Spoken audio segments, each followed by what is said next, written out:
is LBC from Global, leading Britain's conversation with Nick Abbot. You're just speaking words now. They don't mean much.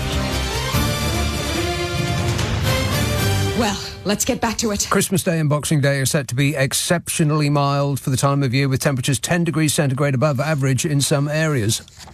And I hope that your area will be among them. Following a windswept weekend as northern England and Scotland were hit by 85-mile-an-hour gusts and heavy rain, and conditions will henceforth become settled and milder from Christmas Eve. Meteorologists expect Christmas Day to be cloudy for most areas, but northwest Scotland may see some persistent rain. Well, quite a lot, I would imagine. I can check on that while you wait, although I don't really see the point. Of course, it's going to be blooming well raining. It's Glasgow, isn't it? Hang on a minute. Aha! Well, it's raining at the moment. Don't tell me it isn't, because it is. It will also be raining tomorrow and... Oh, what? Not raining on Sunday? Pfft, rubbish. Raining on Monday and raining on Tuesday and raining on Wednesday and raining on Thursday and raining... No, wait a minute. Yes, it's going to be raining on Friday and raining on Saturday and Sunday and Monday the 30th and Tuesday the 31st and the first day and the second day of next year. Oh, well, never mind. It's what you were expecting, right? Temperature-wise, highs of around 12 degrees centigrade at 3 o'clock on Christmas Day across all of England, Wales, Scotland and Northern Ireland, which sounds like everywhere to me. And it will translate from European surrender centigrade to His Majesty's Imperial measurements. Anybody could do that. It is perfectly simple. You just double it and add 32. So let's see now. Double 12 is 22. 22 plus 32 is 64. Wow, it's going to be 64 degrees Fahrenheit on Christmas Day. Can you believe that? No. A bookmaker is offering 7-1 that Britain will have its warmest ever Christmas Day, which is good because that's what Jesus would want on the occasion of his birthday, people betting on the weather. Correct. A top meteorologist said conditions on Christmas Day and Boxing Day look to be exceptionally mild for the time of year. No snow this Christmas. No snow? Oh, no. Not that we could cope with snow if we did get it. This country grinds to a halt in a light wind. Speaking of which, winds of up to 85 mile an hour could hit coastal areas across northern Scotland tomorrow and Sunday. Travel experts said this period of disruptive weather coincides with a busy period on UK roads as the festive getaway starts for many. The area of low pressure will bring rain and strong winds on Saturday with a chance of significant disruption that will make driving treacherous. If you do have to go out in your car, they say, please make sure you lean your seat back so far that you can barely see over your steering wheel, because this makes you look cool. And always use your fog lights except when there really is fog, in which case you can turn them off. Of course, if you are driving a Vauxhall hatchback, you will already be doing this. Thank you. Appreciate your cooperation. The last widespread white Christmas was in 2010 under a Conservative administration, and very interesting to note that we have had no white Christmases at all under the present Labour government. No! Thanks a lot, Keir Starmer. Why do you hate our country so much? You've ruined Jesus' birthday. Would you like to hear the forecast for the next 4 weeks? No. OK, till January the 2nd. After the wind of this weekend, a prolonged period of settled weather, unless you are in the northwest of Scotland, because residents in Glasgow will get their own weather. Then, mild and cloudy. That's to the 2nd of January. And then the first 2 weeks of 2025, unsettled in the northwest, rain, strong winds across southern areas, dry, mild. Temperatures have a greater than normal chance of being above average. Temperatures have a greater than normal chance of being above average? We'll take it. Tony says, Nick, I hear that Trump won $15 million towards his presidential library. That's a lot of touch and feel and hungry caterpillar-type books. Don't be rude. His library. He's not going to have a library. He might build a library and then he'll close it down. He says, do you think he might lend some out, as Farage could borrow one to look at on the plane next time Farage is on a state visit to the UK? You know, something to look at. Pass the time. It doesn't matter that Nigel Farage doesn't know where the UK is, just as long as the pilot knows where the UK is. I'm a nutcase. Matt in High Wycombe says, amid increasing speculation that another person has tried to infiltrate the inner circle at the palace. Huh? The inner circle at the palace. Well, if I just read on, everything might become clear, because so far I'm confused. Amid increasing speculation, says Matt, that another person has tried to infiltrate the inner circle at the palace, a spokesperson for the police today confirmed, yes, we are at the early stages of an investigation. We believe that the person of interest fled the country to America in 2020 and went under the codename Sparkles. Uh-oh. Sounds very much like a listener with material to me. Oh, no. A listener with material. And already I've got about 86,000 pages of texts to read, and I've barely done 10 minutes. 0345 6060 973. Text 84850. Email nica@lbc.co.uk. And if you're on WhatsApp, it's the same number as the phone. 0345 6060 973. The A to Z, by the way, of the year starts on Monday.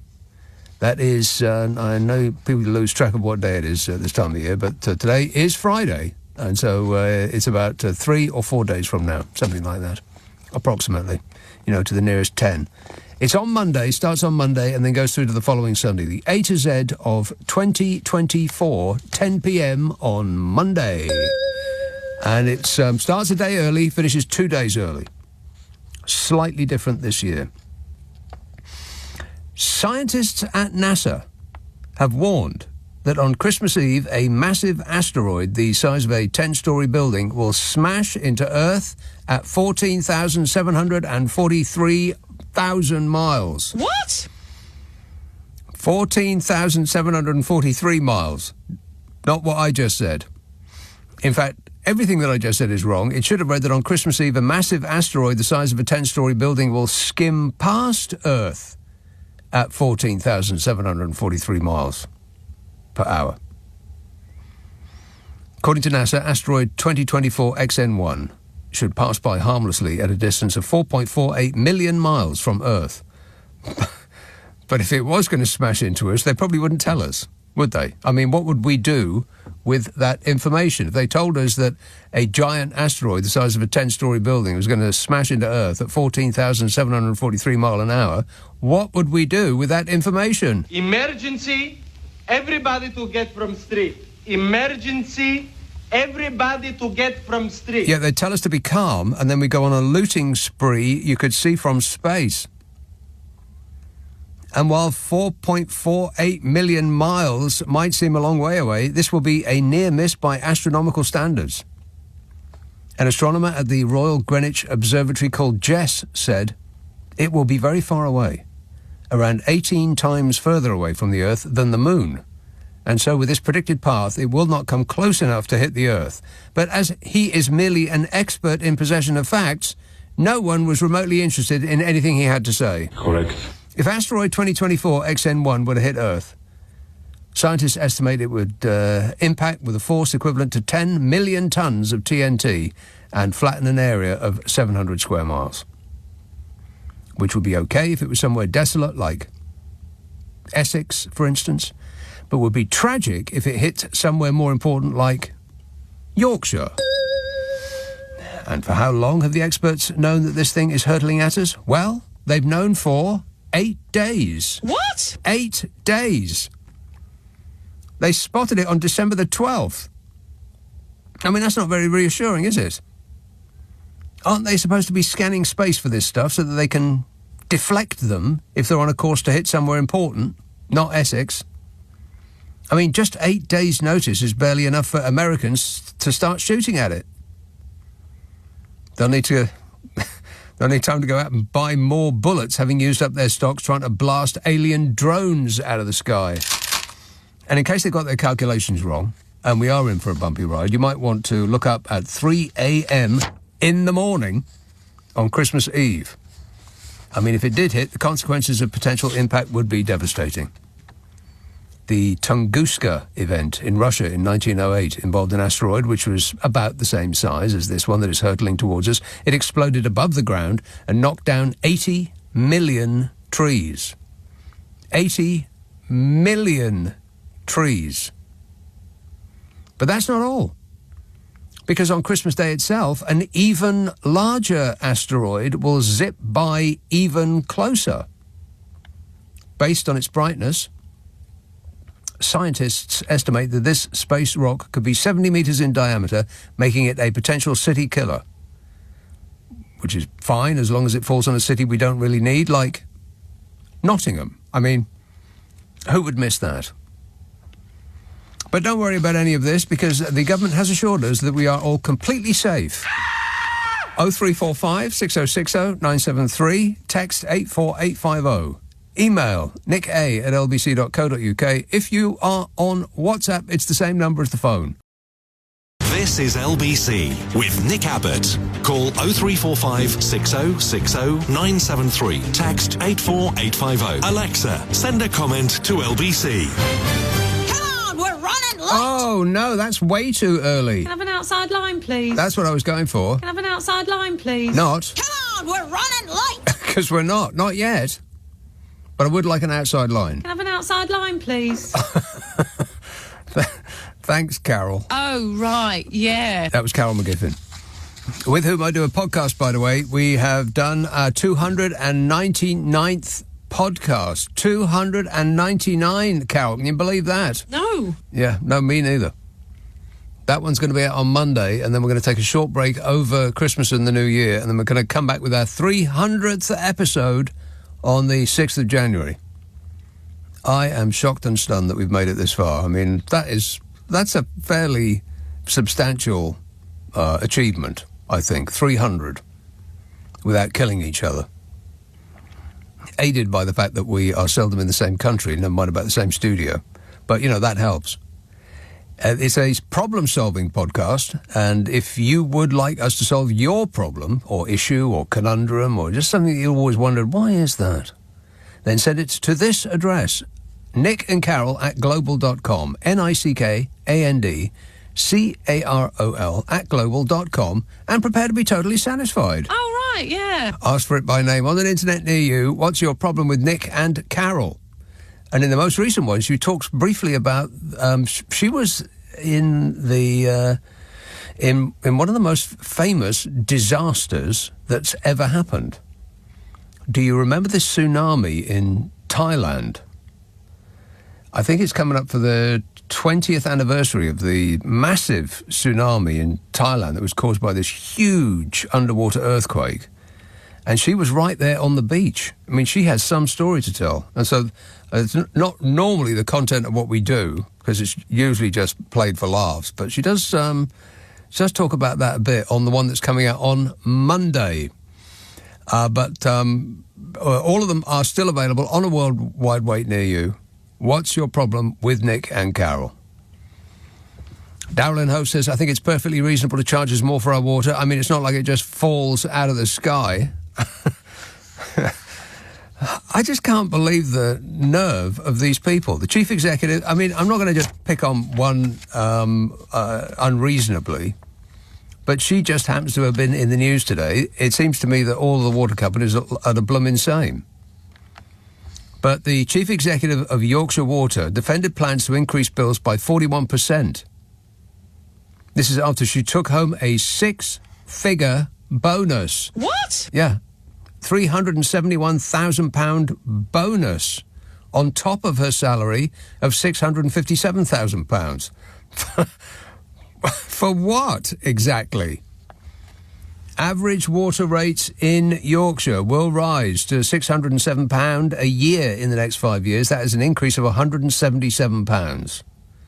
This is according to the Water Services Regulation Authority, known to us as Ofwat, the world's most useless regulation authority. I mean, what is a normal day over at Ofwat? What do they do all day? It boggles the mind. The chief executive of Yorkshire Water, Nicola Shaw, said the price hike would pay for supply upgrades and go towards reducing sewage discharges and storm overflows.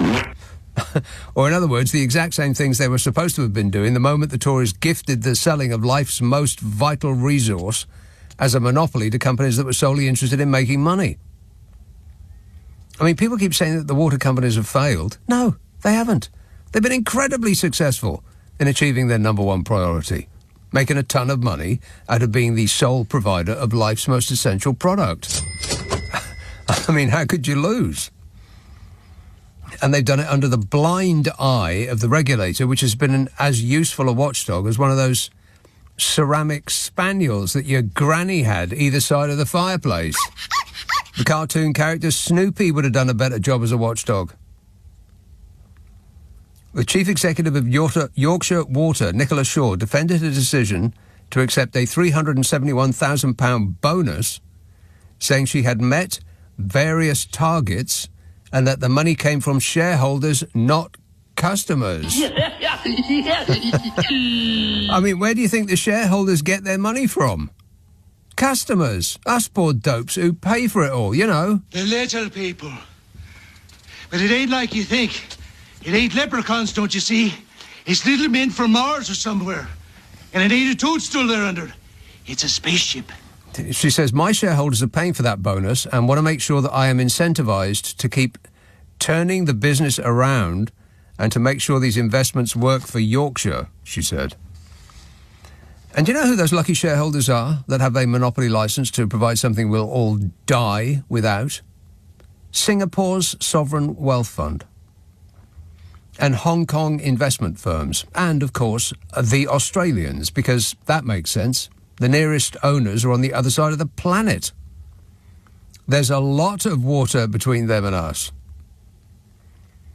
We don't have a sovereign wealth fund, by the way, because Margaret Thatcher... You remember Margaret Thatcher? Yes, that's her. Margaret Thatcher and the Tories sold off everything for a quick profit, none of which trickled down to us. There is no such thing as trickle-down economics. Absolutely. The chief executive of Yorkshire Water, Nicola Shaw, said, £8.3 billion is being invested into Yorkshire Water from Whitby to Sheffield. And when asked if the company could borrow the money or take it from investors instead of customers, she said it was doing both, with investors putting $500 million in over the next few years. Oh, fabulous. Yeah, of course. They could have used the dividend payments to the foreign shareholders of, let's see, £522 million in the past 6 years. And then they might not have needed to pour raw sewage into rivers for millions of hours. And they might not have needed to use so much of the bill payers' money to go on servicing the debt they racked up. That is £4.8 billion since privatisation. Since when? They doled out £7.6 billion in dividends. And now they're saying, please ignore all that. We want more money to do the job we were supposed to have done already. Imagine if you told your boss that. I failed to do anything you asked of me for the past 35 years and have saddled the company with massive debts, which I have siphoned off into my own bank accounts, and I would like a 50% pay rise so that I can do what you have been paying me to do.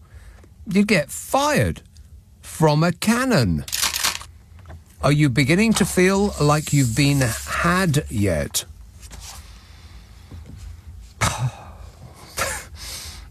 What a way to run a country, eh? Dreadful.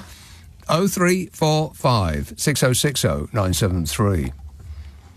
Darren says, I feel this week Starmer has let everyone down. He said he would help the WASFI women. WASFI. And he has turned his back on them. Oh, the WASFI women. And he wants to abolish the House of Lords, but will instead add 30 new peers, including Sue Gray. Well, everybody says positive things about Sue Gray. I have detailed files on that. I'll find them later.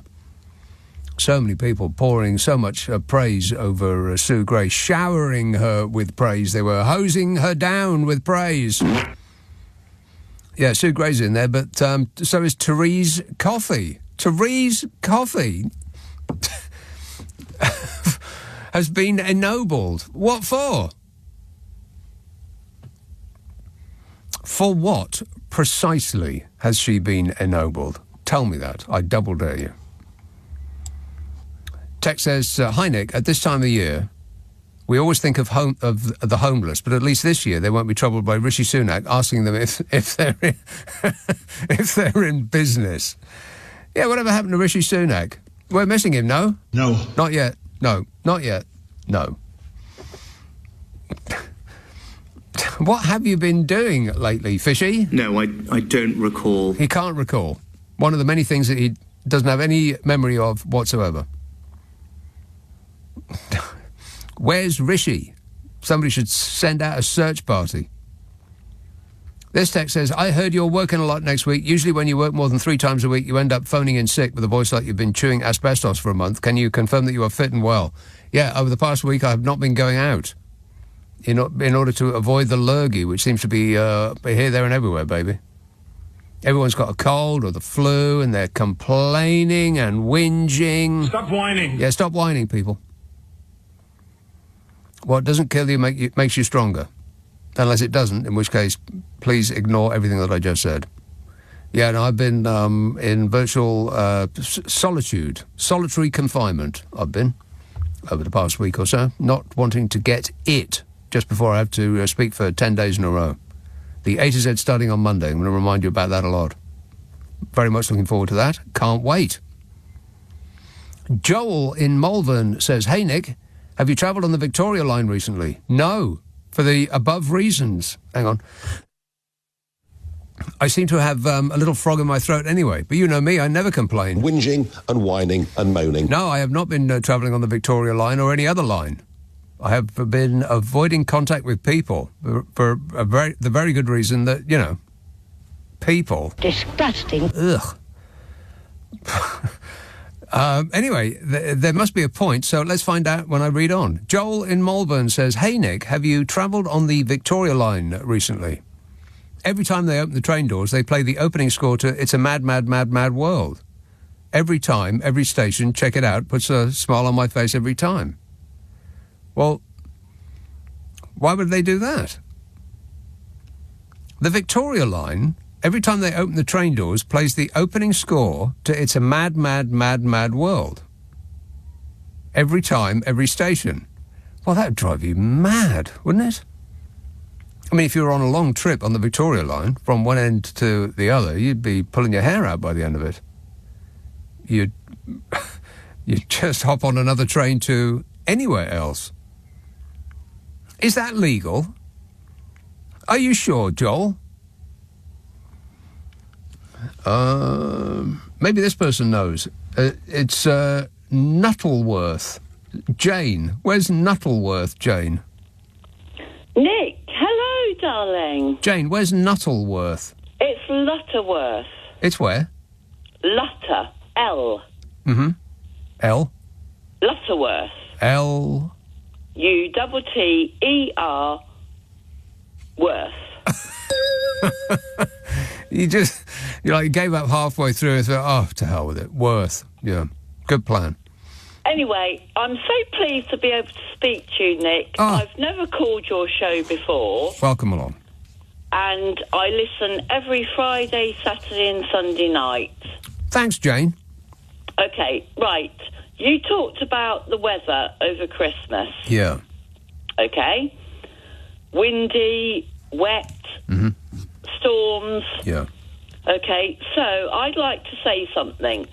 What are we doing about Christmas cards in the future? How do you mean? First of all, if people actually send them anymore. Yeah, I have a problem with We've got lovely pictures of... What? We've got lovely pictures of robins with snow. Yeah. And all these picturesque pictures. If people... Well, if you agree with me, Nick, do people really send Christmas cards now? Only annoying people that send you a card and you receive it too late to send them one back. And also, I don't know if you go into your local supermarket, whatever it is. No, I prefer to go into one that's not local. I like to drive a long way. What? It's full of packets of Christmas cards. What happens to them after Christmas?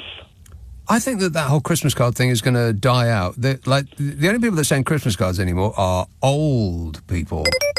Old people send Christmas cards. Well, I hope you're not offending me, because I'm kind of oldish. Oldish, right. But what I'm saying, Nick, is... What are you saying?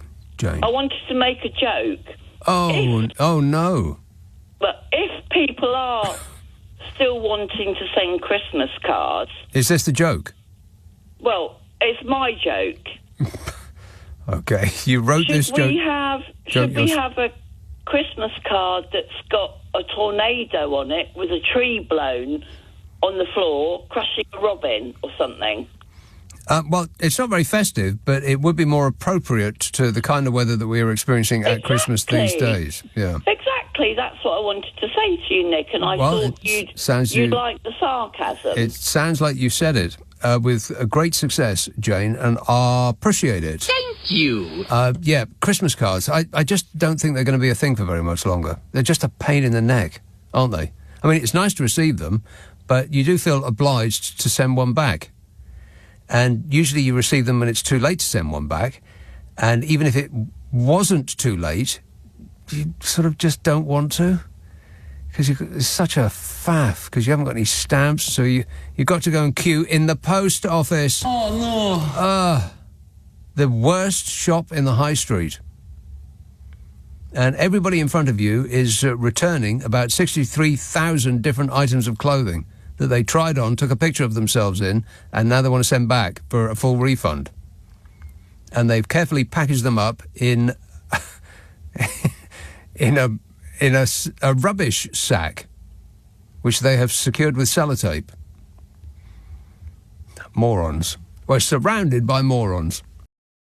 LBC. Call 0345 6060 973. Now, wait a minute.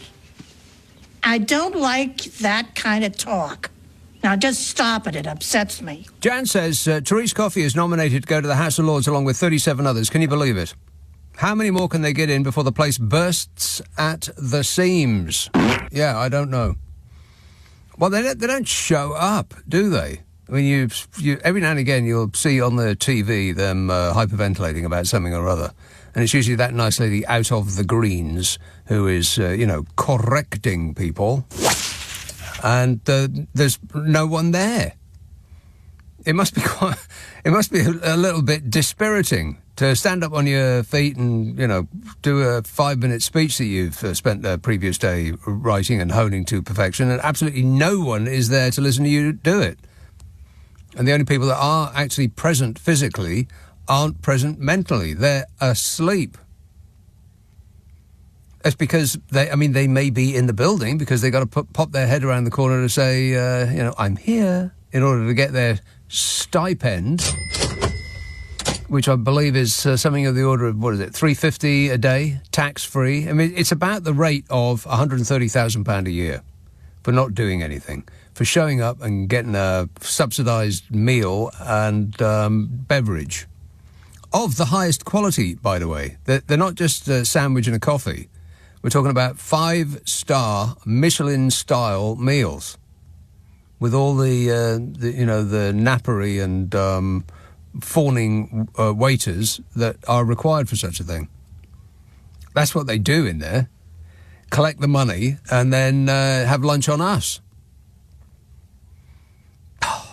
But you know me, not one to complain. Whinging and whining and moaning. Well, yeah. Therese Coffey is nominated to go to the House of Lords. Why? What for? Exactly. There's quite a few going in there. I mean, not a tremendous amount overall, but, Downing Street has announced 38 political peerages, 30 Labour, 6 Conservative and 2 Lib Dems. Which it still means that the Conservatives will have, by far, the largest number of peers, by a huge margin, as you would expect. The Tories will still have considerably more peers than Labour. I would imagine because the Tories don't feel embarrassed by putting themselves forward, whereas Labour aren't quite so shameless. It pays to be shameless, doesn't it, Bodge? I can't comment on that. Blah, blah, blah, blah, blah, blah, blah, blah. Conservatives now have 271. They will have 277 peers. Labour on only 185. 277 Tories, 185 Labour. And give them another 30 and they'll have 215. Still way behind. Even with the new peers, The Conservatives will have 277 and Labour only 215. Cross-benchers. Are those the people that can use unisex toilets? No. Cross-benchers, 184. Lib Dems, 78. They'll get 2 more, so 80. And then there's also 83 other members of the House of Lords who are either non-affiliated, bishops from smaller parties, or can't remember who they represent. They knew that they had that they were representing somebody when they came in that day, but it completely escapes them. And, of course, Sue Gray is among them. Sue Gray, a civil servant of the highest integrity and of the greatest reputation. Sue Gray, a brilliant civil servant. Everyone knows that she is a person of great integrity. And then she joined the Labour Party, and they said, worst person ever. Yeah, they couldn't stop pouring their love all over her when they wanted a favour from her, and then when she went and joined the other side, well, they couldn't believe it. They were apoplectic. Beside themselves, they were. Let's see. Josh in Malvern says, hey, Nick, have you travelled the Northern Line lately? No, stop asking. No. If at first I say no, it's no, no, no, no, no. No. No. Paddington. Hello, Sal. Hello. Nick, I'm very sorry to have to drop this bombshell upon you at the end of the year, but I need to disabuse you of the notion of what the Lord does, how it does it, and why it does it. Because without the House of Lords, the decriminalisation of homosexuality would not have happened in this country when it did. Because it was only as a result of the fact that peers don't need to stand for re-election that the legislation was put forward. Okay? The only reason that we don't have indefinite detention on terrorism charges without trial is because, ironically, like they did in Magna Carta, the barons got together and went, up with this we shall not put. You cannot just deprive people of a fair hearing for indefinitely just because you suspect things or because you're the state and have the power to do so. The majority of the work of the House of Lords, like the House of Commons actually, doesn't take place within the chamber. It takes place in committee rooms where they go through every line of really bad, often now hopefully better, but it has been very badly drafted legislation over the past 14 years. And we've actually seen several situations. Well, we haven't seen them. That's kind of part of the problem, I think. But there have been several opportunities for the government to increase its authoritarian powers that have been scuppered by the Lords. And because those issues hadn't been put in the manifestos of the government of the day when they were voted in, there was no convention or way of the Commons getting around it. Yeah. Do we need so many of them? No. What we could do is actually make a greater distinction between those who have for whom it's basically a courtesy title versus those who are actually working peers. Is that a long way of saying no? It's a wrong way of saying. Well, there's no short way of saying this. So let me extrapolate. Which is that there are, like the hereditaries, He's going to extrapolate now. Go ahead. I'm going to educate you, my dear. Oh, no, I hate being educated. I know, but we all of us have to put up with things that we hate every now and again. It's good. It builds moral character. On my show. I'm building moral character on my own show. I mean, we could build immoral characters, but I think we've had enough of those in regards to politics and the law. Yes, up with that, we will not put. Voters have had enough, and they are saying, up with this, I will not put. No, and we didn't either. Oh, my God, the pencil. Oh, no, I sound like him. Oh, give me my reality TV show. Over 700 people in the House of Lords, each and every one of them. They're not all sitting members. We need to make a distinction between those who are like courtesy, like the people who are hereditary peers that no longer have a right to sit and vote, and.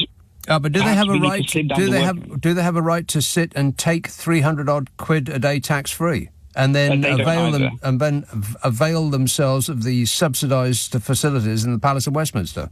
you should basically have a rule that if you don't vote and actually take part in anything during that day, you should not be able to claim your allowance just because you've been taken a register. Yeah, shoulda, woulda, coulda. They can, and they do. And the Labour Party is finally going back to doing what it started doing in its 97 Parliament, which is to reform the House of Lords. Well, not very much. I mean, adding more Lords to the number doesn't speak of reform to me. Because you need to work, in order to change the system, unfortunately, you need to work within the one that you currently have. And the only way they are going to be able to do that is if they can actually get the votes through. And in order to do that, they need to have a rebalancing of power. Because do you seriously think that the peers will vote for their own demise? Of course not. They did when it came to the hereditaries. Yeah, but the hereditaries didn't. I mean, we're talking about them voted for it. Yeah. Bear in mind the fact, when we're talking about the independence of the House of Lords, remember that Lord Strathclyde, who at the time was in charge of the Tory party in the Lords, was sacked by the then by the then head of the Tory party in the Commons for trying to arrange a deal with the Labour government, right? That had totally bypassed central office. And you said don't forget that. I didn't know that in the first place. How can I forget something that I didn't know in the first place? Not remotely. And this is why I'm educating you, my dear. Well, I've forgotten almost everything that you've said so far. Apart from, you called me dear twice. Well, yes. Well, would you prefer I call you denizen? I mean, I know we're getting on a bit, but I mean that's a little harsh. So how do you know all of this excruciatingly fine detail, Sal? Well, one, I'm a historian. Two, I've been active in political campaigning for a long time, including being the 16-year-old who was kissing an 18-year-old outside the House of Lords when they were voting to equalise the age of consent.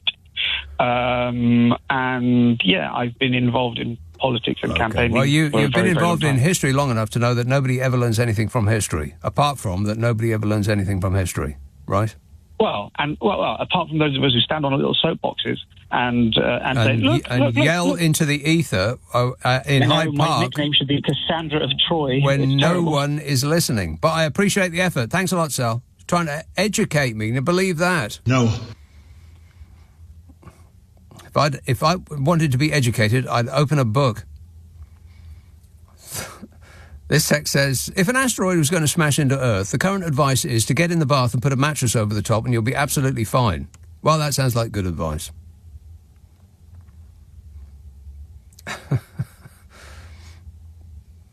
This says, when will our Brexit benefits allow us to control the weather for a white Christmas? And has Meghan ever had a white Christmas, the real victim of Brexit? What was that mic opening the show tonight? What?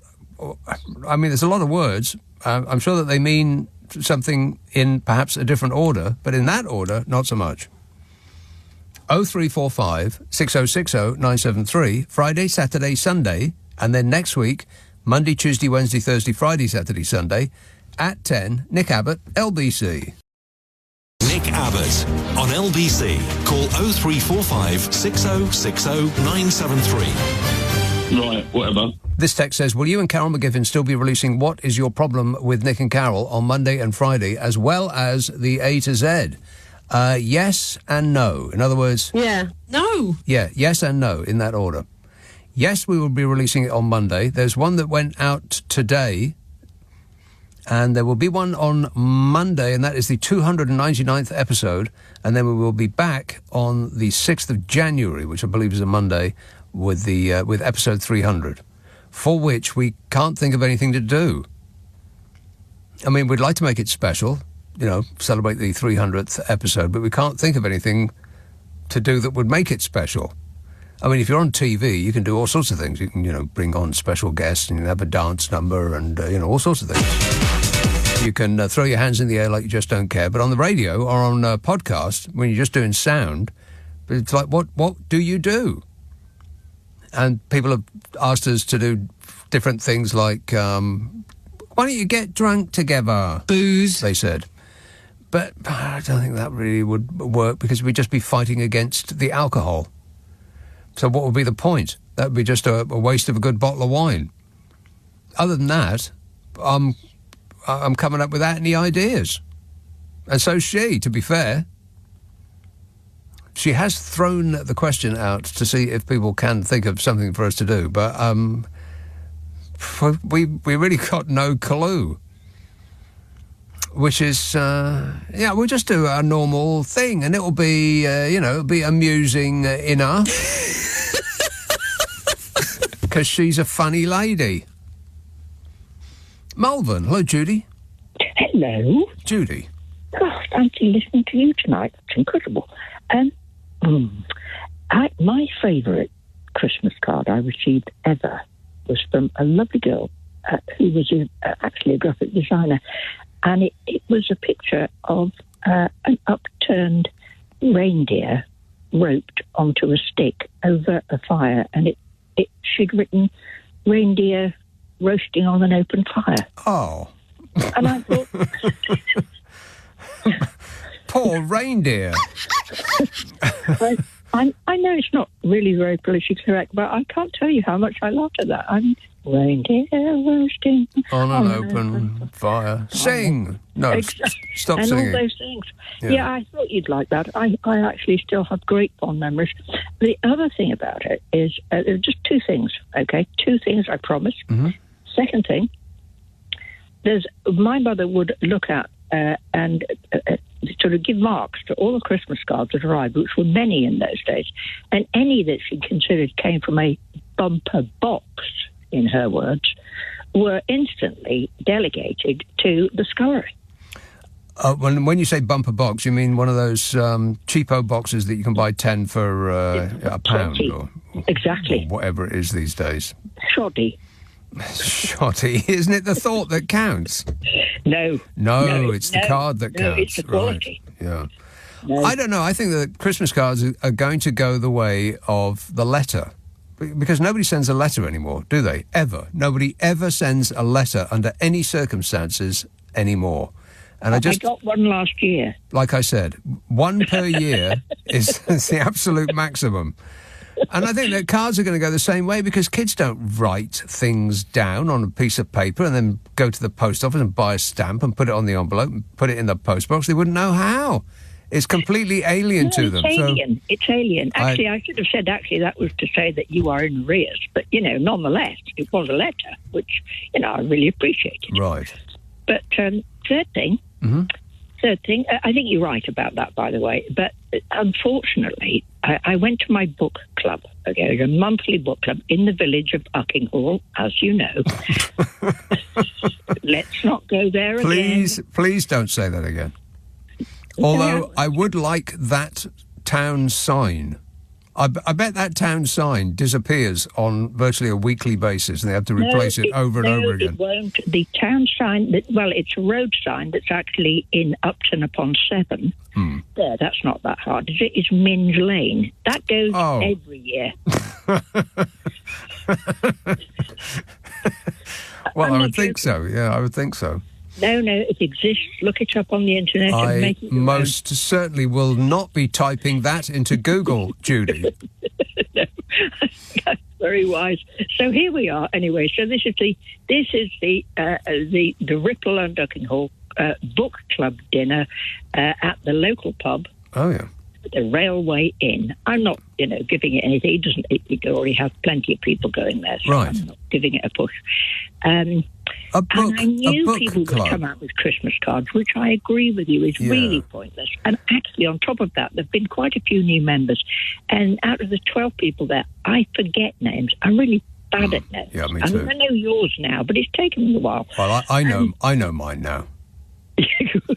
That's very good. Thanks. Very good. So I bought my box. Now, it wasn't a bumper box because, it was an expensive box. I think it was Quinton Blake, actually. Oh, right. Quinton Blake. I mean, quite, tasteful enough. And I thought, my son said, "How could you do that, Mother?" And I said, "Well, it's quite easy. I just brought my pen and I sort of looked to the right of me and I said, name." Yeah, you know what? I have a problem with giving cards by hand. I just think that it's not it. receiving them in the post is the essence of a Christmas card, not handing someone one in person. That to me, that doesn't count. No, exactly. I just found it, but I thought, actually, I'm just going to do this. I know I'm going to receive them. I'm going to feel bad. And I said, look, because I know I'm going to get one, obviously if you haven't given me one, I won't give you one back. Yeah. But you never know, though, do you? You never know whether you're going to get one until it's quite often too late. Yeah, too late if you receive one now, for instance. It's too late to send one. Because if you send a Christmas card and it doesn't arrive until the new year, then you know that they know that you didn't send one. You only sent one because you got one from them. Yeah, which obviously, actually, would make them completely null and void. Yeah, it wouldn't count. Yeah, there's so many ways in which Christmas cards don't count, and I just can't imagine that anybody below the age of, let's say, 50 will, in a few years' time, be sending Christmas cards. I just don't think that they will. I completely agree with you. Yet again, there's got to be a time at some point that we're going to disagree, but so far this year, I haven't. Well, there's about a week left, Judy. I'll do my best. Working on it. Cheers, my dear. 0345 6060 973. Yeah, I just find them annoying. I mean, like I said, they're nice to receive, and people have sent me cards, and they're nice. I picked up a lot today that arrived here, and I appreciate it. Thank you. Just as long as you don't expect me to send you one back. That's the key. If you send me one and you don't expect me to send you one back, then that's great, and they're lovely to receive, and I appreciate that greatly. But if you're sending me one as a ruse to get me to send you one, then you're not giving me a card, you're not giving me a present or a nice surprise, you're giving me a task. You're giving me a job. I hate jobs. I mean, this isn't a job, really. This is just talking. But if it was a job, I would hate it. That is the problem with Christmas cards. That and the fact that nobody writes anymore.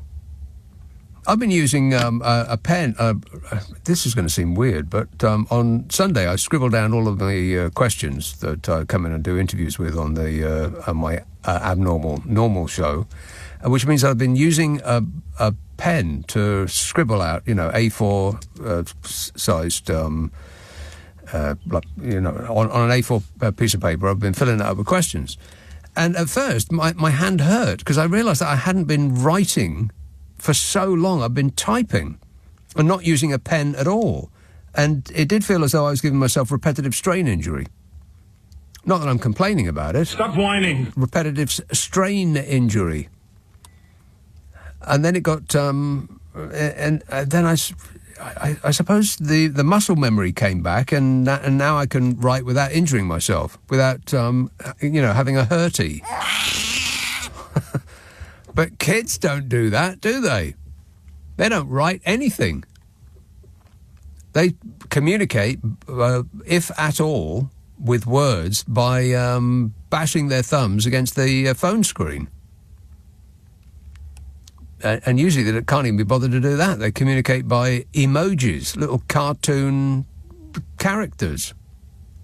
So I think that whole Christmas card thing is going to go by the wayside, and you absolutely, totally and flat out cannot give a Christmas card by text, because that really doesn't count. And you know those Christmas cards that you're online? I mean, they're nice too, I suppose, but do they really count?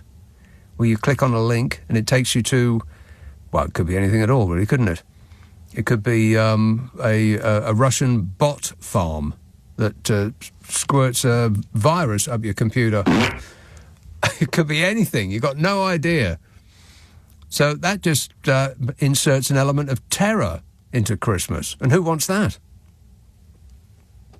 No, I think that the whole Christmas card thing is it's definitely on its way out.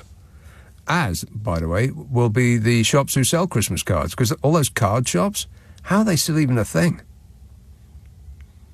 How can you make a living selling cards, for crying out loud? I mean, who sends cards these days? For anything. Old people. And the thing with old people is that they're going to shuffle off at the end of life's conveyor belt. And then what will those card shops do? Sell all of your shares in card shops. That's my recommendation to you. I think that's probably good advice. 0345 6060 973. Text 84850. Email nica@lbc.co.uk.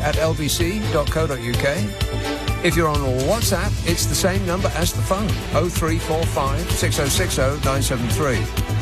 And I say WhatsApp in the manner of the advert for that beer, WhatsApp. And there was an interesting article about that, how it changed some man's behaviour.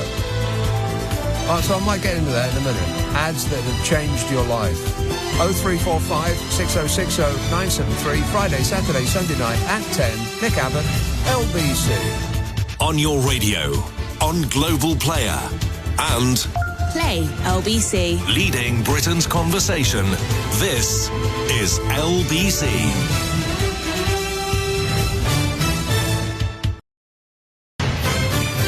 This is LBC from Global, leading Britain's conversation with Nick Abbott. Are you trying to tell me that this is your act? Right, so what are we doing? Given we're doing a radio show, I'm just looking up Diageo.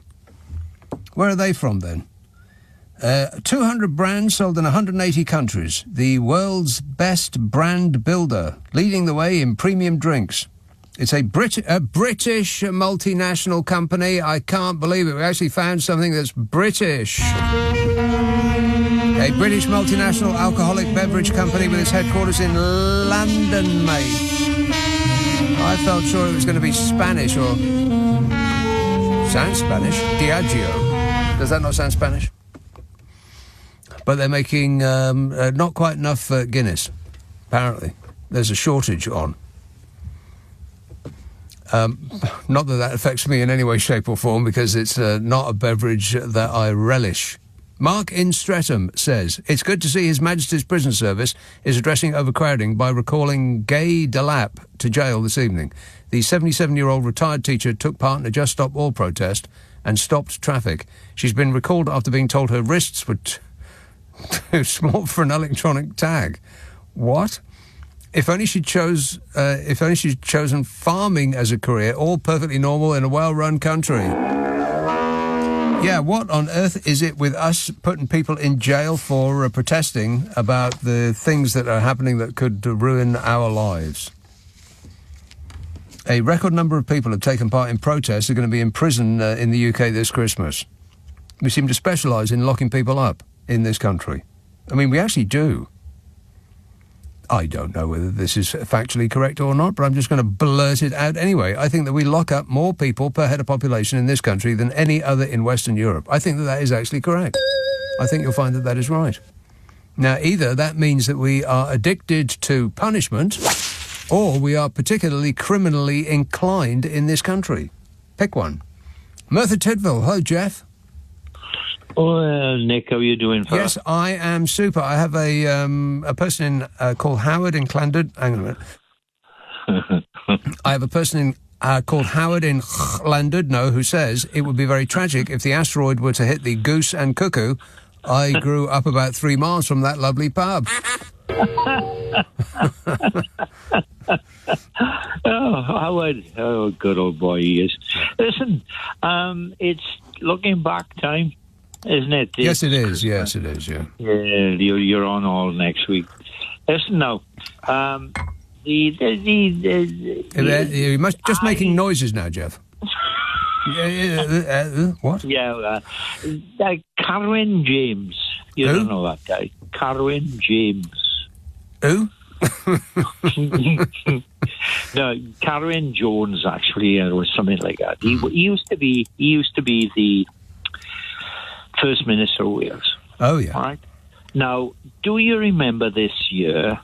Yes, some of a fella it. called Vaughan Gethin. Mm-hmm. Nope, don't ring any bells. Yes, Vaughan Gethin. Mm-hmm. He lasted about 140 days. Yeah. But it's a tribute to the Labour Party. They kicked him out because he had taken £250,000 tried to get elected as First Minister. Okay? So they actually bit the bullet and threw him out.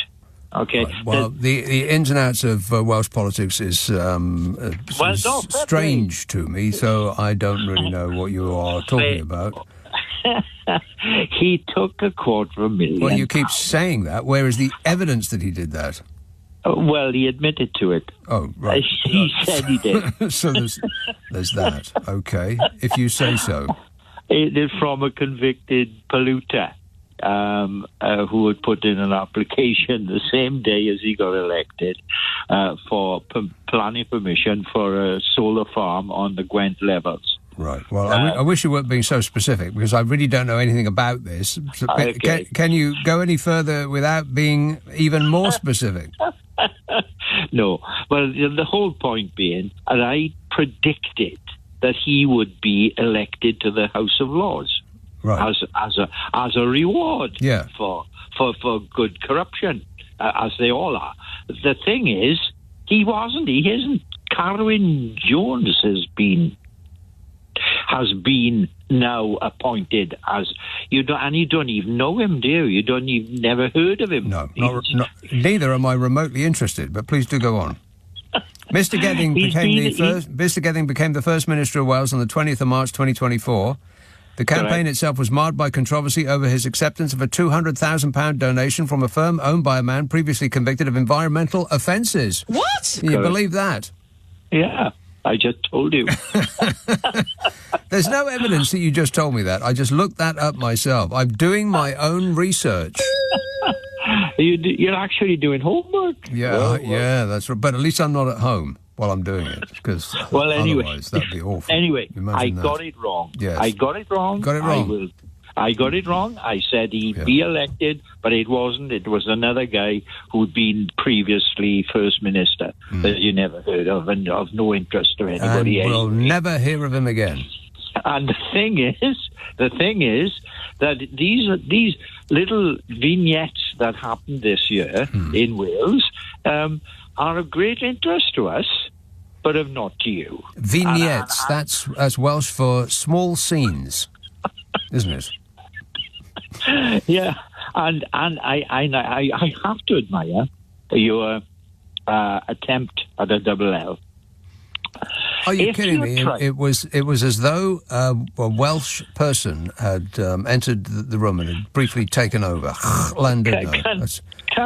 You do it. No, if you was that you doing a double L, or is that you trying to suppress a sneeze? What was that? Let me just talk you through it, right?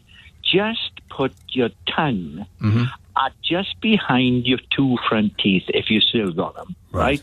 Just put the tongue there as if you're going to say the word L, the letter L. Right. You just put your lips together and blow.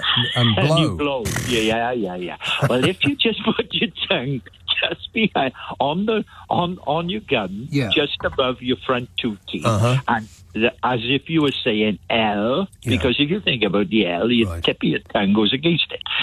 What if my tongue can't reach that far? Instead of saying L, you just blow. Okay? You go like that. Am I close? No, but that's the whole principle is that you just make a blowing sound. Yeah, or you could just short circuit it and just say Llandudno, like I do. It's just it's remarkable. Yes, which you do. Multilingual. Yes, and when you come into the Goose and Cuckoo, please don't say, in your usual accent. Yeah. Please don't go, landlord, could I tell your pot boy to serve me a pint of your finest ale? Don't do that, because everybody in the pub will immediately start speaking Welsh. I'll say, I'll have a pint of your worst beer, please, landlord. So don't be surprised if everybody starts speaking Welsh. Right. Okay, thanks for the tip, Jeff. Cheers, mate. 0345 6060 973. This text says, why are you using square miles and square kilometres? The standard unit of measurement for destructive power is Wales. In this instance, the asteroid would flatten an area a tenth the size of Wales. Correct. Yeah, including Llandudno. And that place with a really long name. Llanfair, go. Tom from Uxbridge says, by coincidence, this year's Jesus' birthday is also the first night of Hanukkah. So, as a twist, I'll be having deep-fried turkey with fried potato, fried Brussels sprouts and donuts for dessert on Christmas. Besides us, Jews gave both Jesus and quite a few Christmas songs. You can thank us later. Says Tom, no, I'll thank you now. Thank you. Appreciate it. What Christmas songs? I wish it could be Christmas. Did you do that one? How about,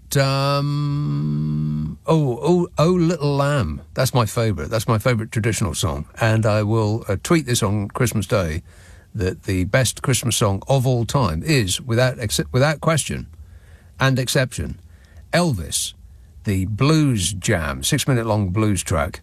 Like that. I think it's called Merry Christmas, Baby. Something like that. 0345 6060 97. Fluent in Welsh and Elvish. Gurok. Hello, Kirsty. Hi. Kirsty. Kirsty. Yeah. No, what it is I find the House of Lords an abomination. And I just don't understand how somebody could actually say because they do good deeds that it's okay. Yeah. The fact is, the main reason why I want away from this United Kingdom is for the fact is that it's one of the most corrupt, unelected. I mean, it's nearly as big as the Chinese Parliament. The Yes. House of Lords. The SNP refused to enter. I mean, you were talking about other parties. The SNP refused to go to the House of Lords because it's unelected. Right.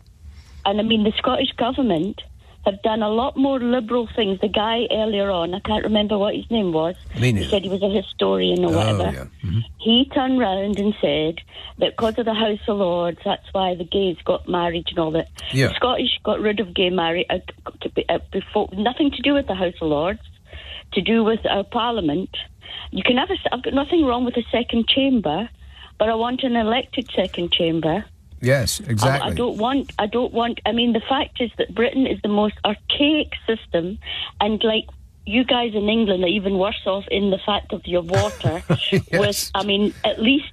We did something. If it wasn't for the SNP, we'd probably be in the same position that you guys are in with your dirty water. Yeah, and the NHS, we have a better NHS. I'm a nurse, by the way. Mm-hmm. We have a better NHS on a fraction. I mean, Scotland gives more than we get back.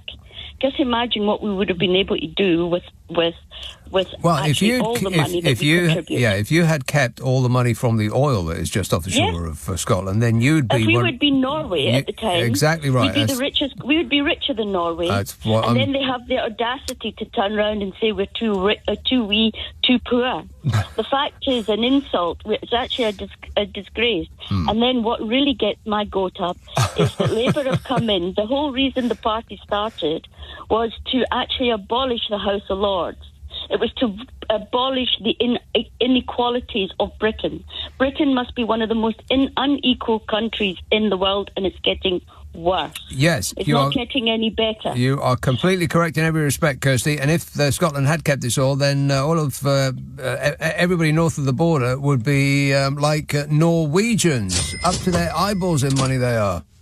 Richest people in the world, I think, per head of population. Anyway, Kirsty, I've got to go, but I'm past the break. Thanks for that. Nick Abbott on LBC. Call 0345 6060 973. This is preposterous! This is preposterous. A 77-year-old Just Stop Oil protester has been recalled to prison for Christmas. A retired teacher in her 70s, 77 years old, has been ordered back to prison because the authorities can't fit her with an electronic tag. 77-year-old Gay Delap was given a 20-month sentence over a climate protest which blocked the M25 in 2022 Last month, she was released under an early home curfew scheme, but the electronic tag was too large for her wrist, so she's been told there's no alternative but a return to jail. Well, the whole world's gone crazy. How about not returning her to jail would be an alternative? What is happening? The electronic tag was too large for her wrist, so she's being punished for having small wrists. Having small wrists is against the law. Is this real life or am I hallucinating? A record number of people who have taken part in protests are going to be in prison in the UK this Christmas.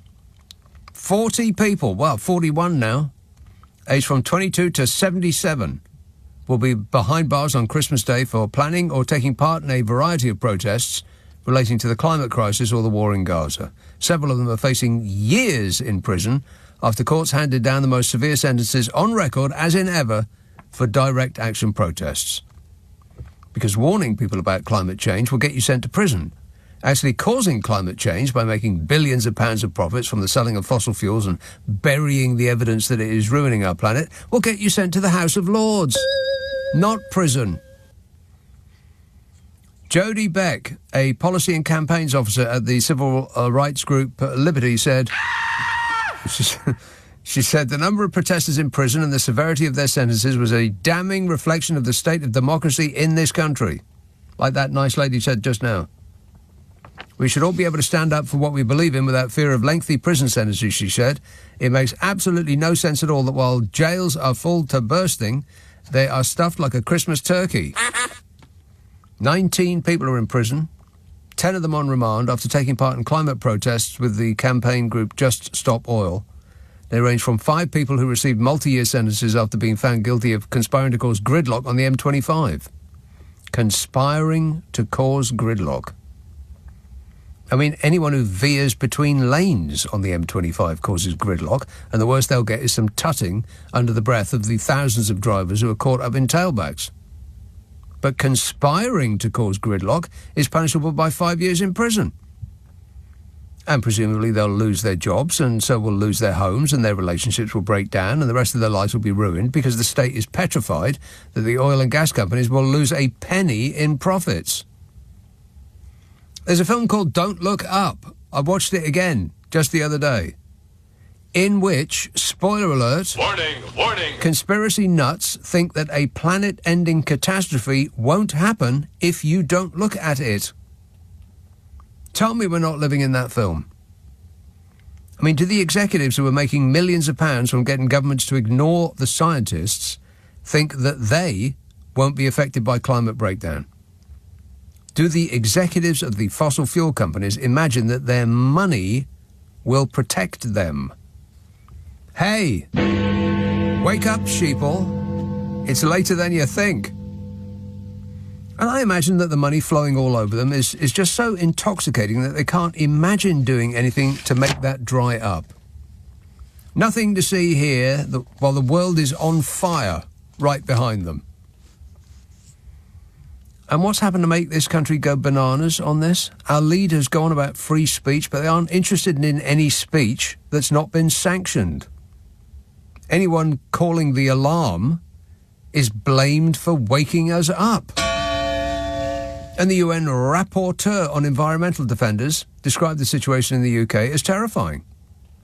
Said protesters are being forced to navigate a draconian new legal environment that includes significant limits on the right to protest.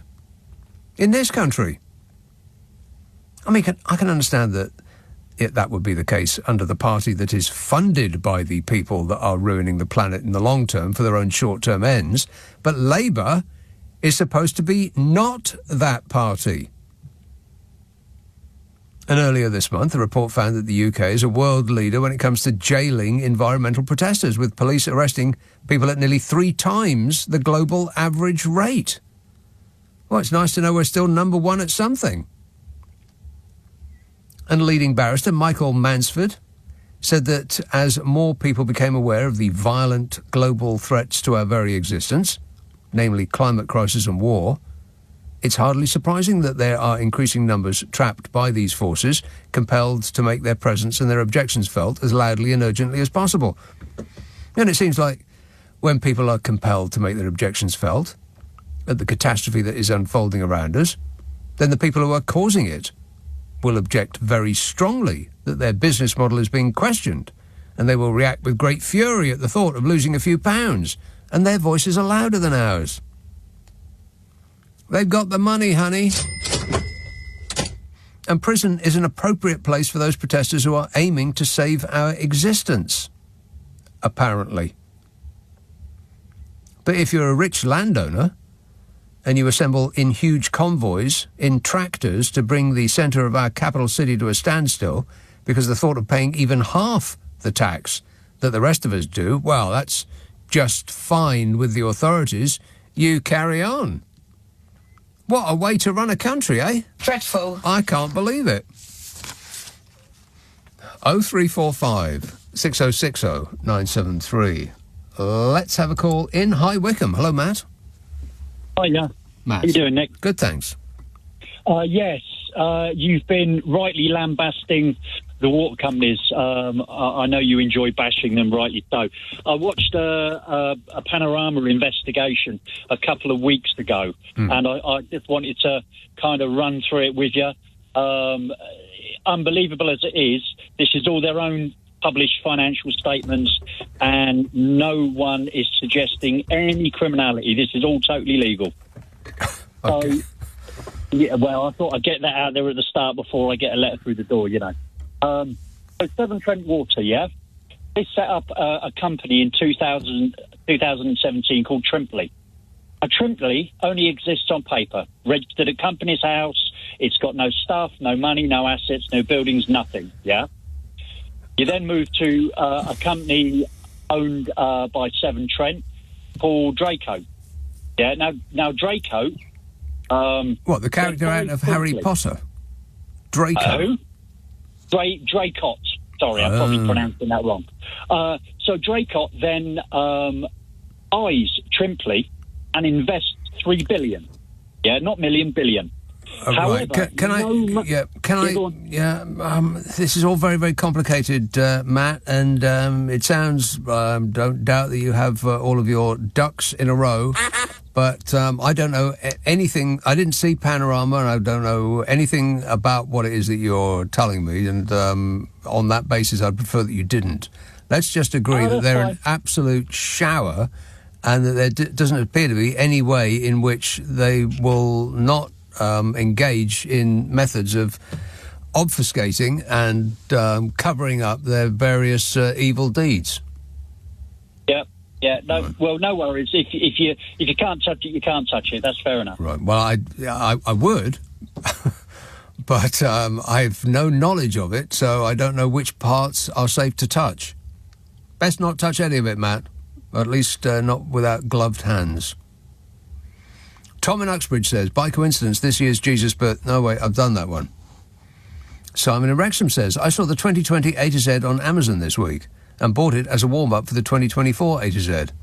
Although the rest of my family laughed at the format of the book, I think it's a great reminder of what a strange year that was. How soon I forgot the unusual words that were used by everybody pretending to be COVID experts.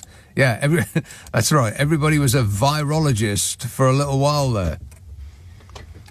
I mean, not actually, but metaphorically wearing white coats, each and every one of us. All experts. Yeah, there will be a book, and it'll be significantly bigger than the one that you just bought, and that will be coming out. It's the things that occupied us on this show, essentially, last year. Now, it won't be all of the news. It won't be all of, the sort of headline news, because a lot of newspapers, they do that around this time of year. They do a catch-up, sort of a précis of what it was over the last 12 months that we were forced to live through. But that's not exactly what the book will contain. I mean, there will be some crossover, but mostly it's what occupied us on this show over the last 12 months. And the absurdities that lay within that period. And that's what will be in the book, with the A to Z, the full A to Z, as compiled by you during the course of next week, Monday to Sunday. Starts on a Monday, 10 p.m. LBC. And that book will be out, very, very early in the new year. Follow me on social media and I'll point you in the right direction.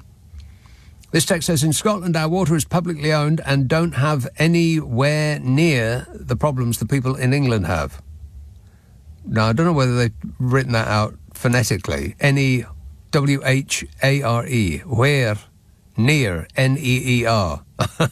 Anywhere near the problems the people in England have. I feel so angry about the problems caused by the private sector, says that anonymous texter. So furious they forgot to put their name down. Besides themselves, they are. Di says, hi, yes, the Tories' record on growth includes untreated sewage, mould and cancerous tumours, plus criminality of all sorts, most expensively by them. Most expensively? I think he's talking about you, Budge. Yeah. Wait a minute.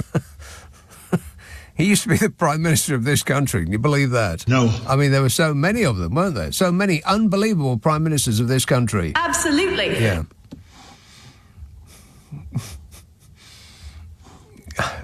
Clive in Sydney says, Nick, it's the latest... No, that's not what he says. He says, it's the least the UK can do and hand over your water to us in Australia after we were deported for shoplifting 150 years ago. I may have screwed that up, Clive. Either I did or you did. One of the two. I'm blaming Meghan Markle. No! Leading Britain's conversation. Nick Abbott. Alexa, send a comment to LBC. I just want to tell you all how happy I am to be back in the studio, making a picture again. It's a radio show, dear. This text says, I think Rachel Reeves should tax the rain. Technically, it's ours until it touches water companies' reservoirs, so we should tax it. Why should they have it for free and profit from it? Well, that's a good idea. Maybe we should catch it before it touches their reservoirs. Then it would be, whatever we can collect would be ours. This text says, the only people that send Christmas cards are old people and they won't be able to afford them anymore since evil Keir took away their winter Christmas... took away their winter Christmas present allowance. Thanks a lot, Keir Starmer. You've ruined Christmas. No! Crouch End. Hello, Brian. Hey, Nick. Brian. Good to see you. Good to talk to you again. Yeah, funny you just mentioned that because there was that song that was attempting to be the Christmas number one that was about, to the tune of Lonely This Christmas by Mud, except it was going to be freezing this Christmas. And it... Gonna be lonely. Doing the Elvis voice and all. But it only made it to number 37. Oh, I thought it made it to number 2. I guess it depends on which chart you count. Yeah, the downloads, but the BBC wasn't playing it, and I only heard about it this morning reading the Daily Mail because I needed that education. But why would you start your day in that way? They have really good puzzles. Ah, right. So, and I run pub quizzes, so I get good trivia stuff out of that. But anyway, so that song. Well, I didn't think it was going to displace the Wham song, but no. But it's just interesting that only made it to 37, and a couple of years ago, there were in consecutive years there were songs about Boris Johnson that were, only a minute long but totally foul, and and those both of those made it to number 5. Wow. So number 5 with a bullet. You've never been so popular, Bodge. Yeah. Wait a minute. Here are some of the lyrics. It'll be freezing this Christmas without fuel at home. Yes. It'll be freezing this Christmas while Keir Starmer is warm.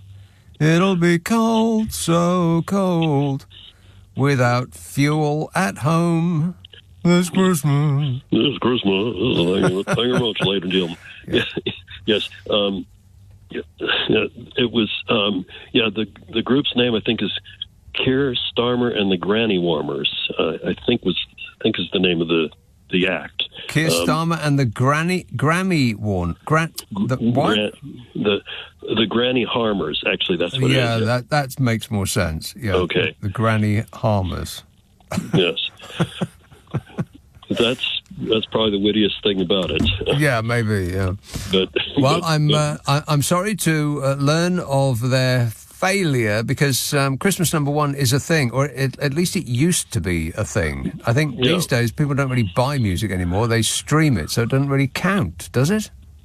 I don't even know. But when I first came over here 20-some years ago, it was just hearing about Christmas number ones. I thought, well, why does that matter? You know, in America, the song that's number one at the beginning of December is probably going to be number one through January. Right. Yeah, it's odd that really has always mattered.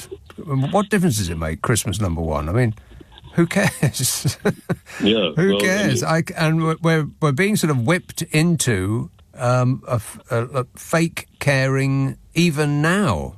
Nobody is remotely interested, I would not think, that what is or is not number one at Christmas.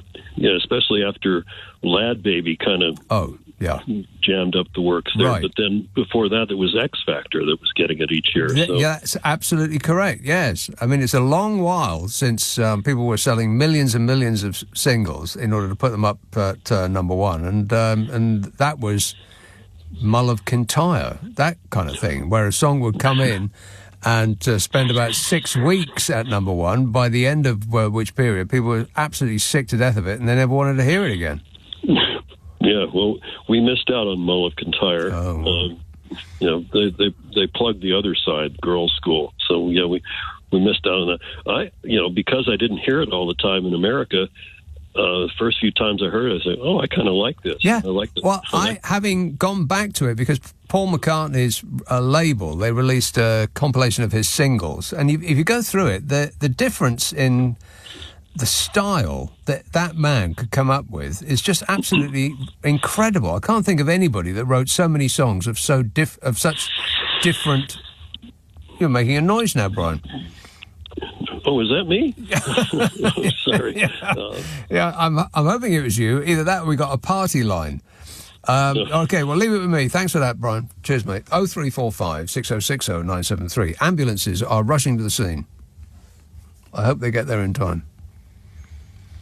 Yeah, there's... and I recommend that you, particularly if you are streaming, I mean, it is an expensive thing to buy, because I think it's a double album, might even be a triple. But it's just remarkable, the difference in style that was just pouring out of him. And some of those songs, I mean, Live and Let Die, I've mentioned this on the air before, Live and Let Die, it's just absolutely epic. And it starts big, and it gets bigger and bigger and bigger, and you think, well, it couldn't possibly get any bigger from now, from this point on to the end of the record. And it's almost as though they have an entire orchestra all like belting it out, and then at the end of the record they push in a new orchestra to add to the one that's already playing, and it just gets colossal. And you find yourself just laughing out loud, or I did. I was just laughing because of the scale of it was just epic. And then the very next song is Sea Moon, which is just him sitting around, sounds like him sitting around a kitchen table with his kids, and they're just, having a little sing-song. Amazing. And then Mull of Kintyre comes on, and you think, oh, no, because everybody that lived in this country over the period that was number one for about 86 years, we all went through it, and we never wanted to hear that song again. But you go back and listen to it now, and it's really good. Enough time has passed since then that you can appreciate it for what it is. Paul McCartney is very talented. Somebody should write that down. This text says, the only people that send Christmas cards are old people. I've read that one. Caroline says, I've had lots of Christmas cards from youngish people, you miserable old humbug. Offensive. This text says, memes are the new Christmas cards. No, They're not. And furthermore... No. They're not. Memes... No, nothing you send electronically really counts. I mean, it's nice to receive a Christmas card, but that is a physical card made of paper, preferably without glitter, because that stuff goes everywhere.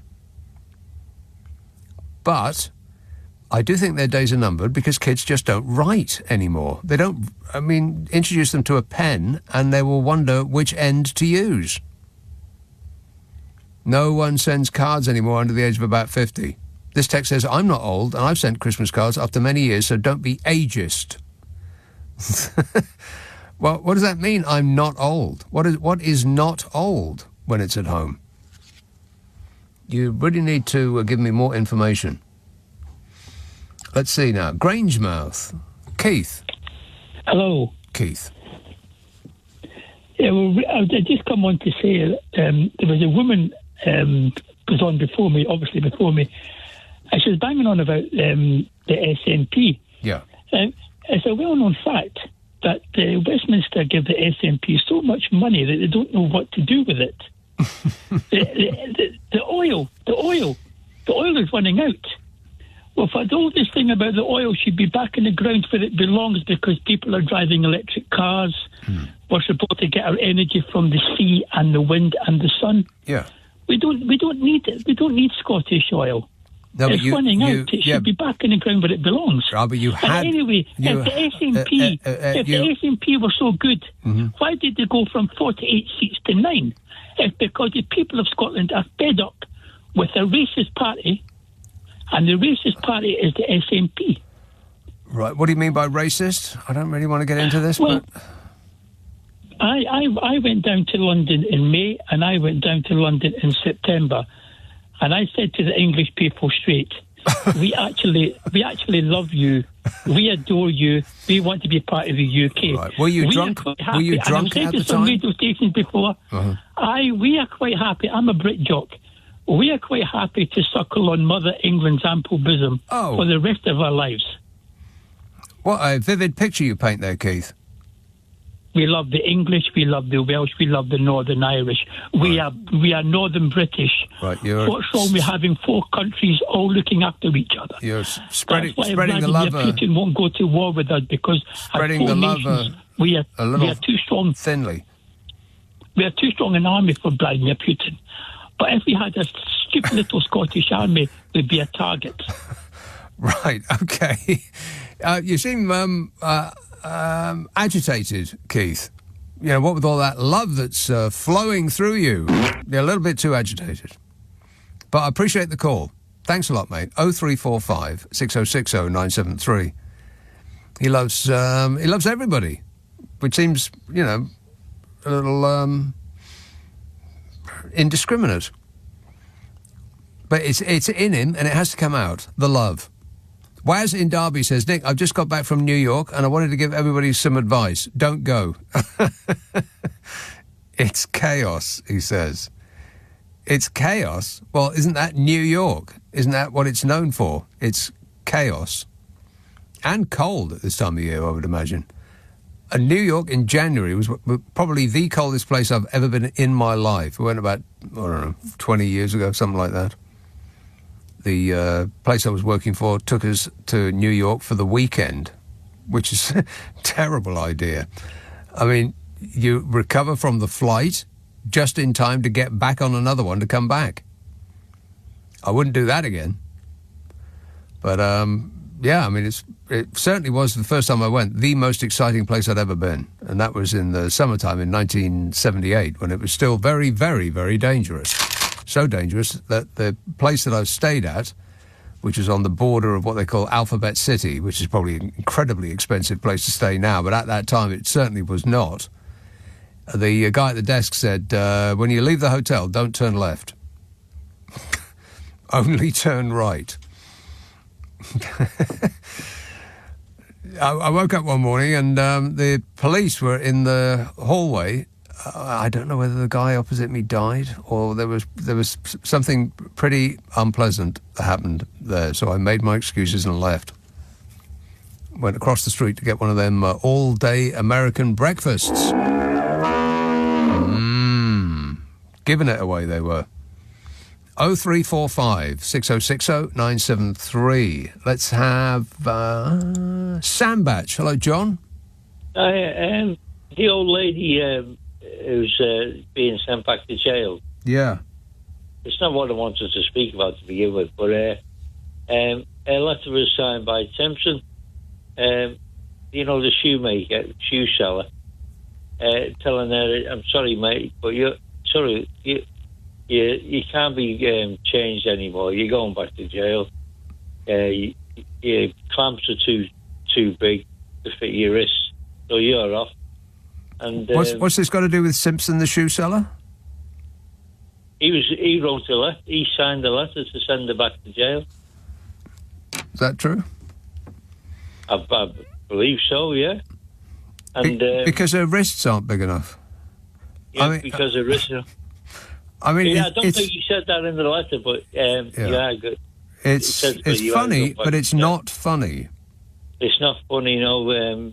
What she should have been doing to stop her from being sent to jail, she should have bought herself a tractor and all of them before they went on this march. That's right. And blocked off the motorway with all the tractors. Yeah. I said, we're not happy.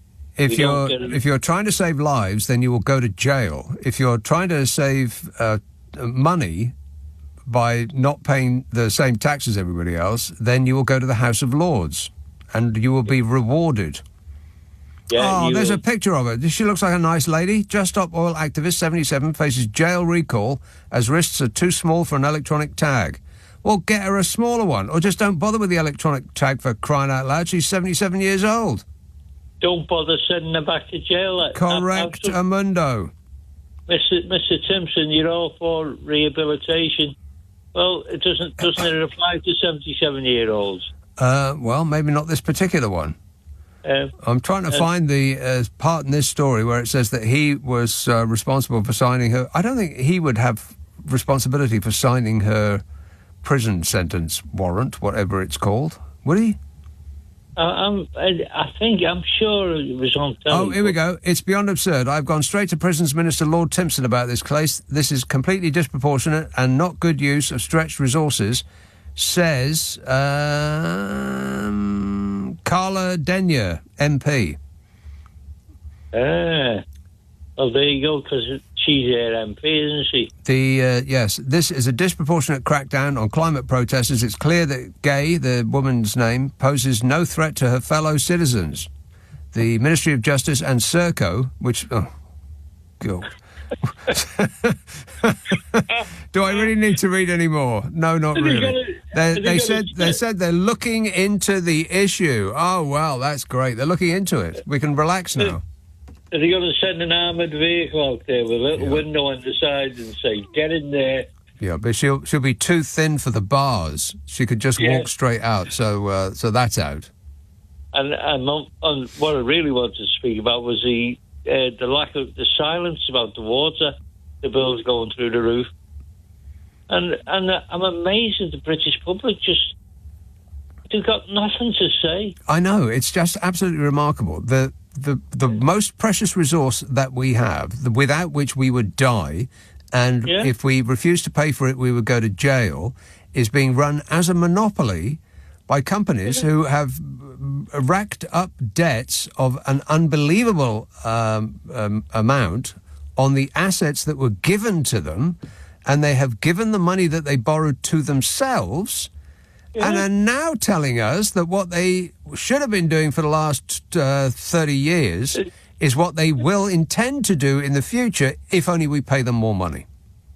Yeah, but so we want more money off you lot, you people, so we can start spending the money that we should have been spending 30 years ago to modernise the water system. Does anybody actually believe that if we gave them more money, as we will be forced to do, that they will do the right thing with it and actually fix the problems that have been allowed to fester over the last period since privatisation? Or will it be more likely that they'll just take that extra money and give it to themselves for excellence in being them? Why didn't they say to the one particular water company who said they were worried about going bust? Well, go bust then. I'm sure there's plenty of other foreign nations out there want to buy our water. Yeah, no doubt. Why wouldn't you? Just go bust, mate.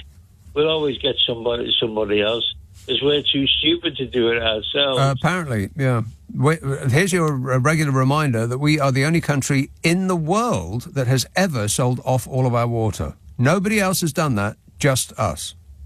There was a saying in the First World War, lions led by donkeys. This country is lions led by clowns. And I think that sums them all up. Yeah. It started with Thatcher. And she got a lot. It absolutely did start with Margaret Thatcher. That's the reason we don't own anything in this country anymore, Margaret Bloomin' Thatcher. And people still talk about her as though she's some sort of saviour. Yeah, like a Saint Margaret. Yeah. I can't believe it. I can't believe it either, John. I'm sitting here with my mouth agape in wonderment at what is going on. But I got to go. Thanks for that. Leading Britain's conversation. Nick Abbot. Alexa, send a comment to LBC. Everything is going extremely well. Everything is going extremely badly. Listen to this. Emma says, speaking of the tube, I wanted to let you know that the Piccadilly... Emma says, speaking of the tube, I wanted to let you know that the Piccadilly line is part suspended until January because of the wrong kind of leaves getting on the track and damaging trains. How bleeping ridiculous is that? Our infrastructure is a joke, says Emma. And I thought, no way. Emma is having a laugh. That's not happening. And so I checked it out. I actually did homework on this show. Can you believe that? No. I looked it up during the break. And here is the story. Piccadilly line services, which have been suspended between Rayners Lane and Uxbridge for several weeks, will not be restored until mid-January next year. What?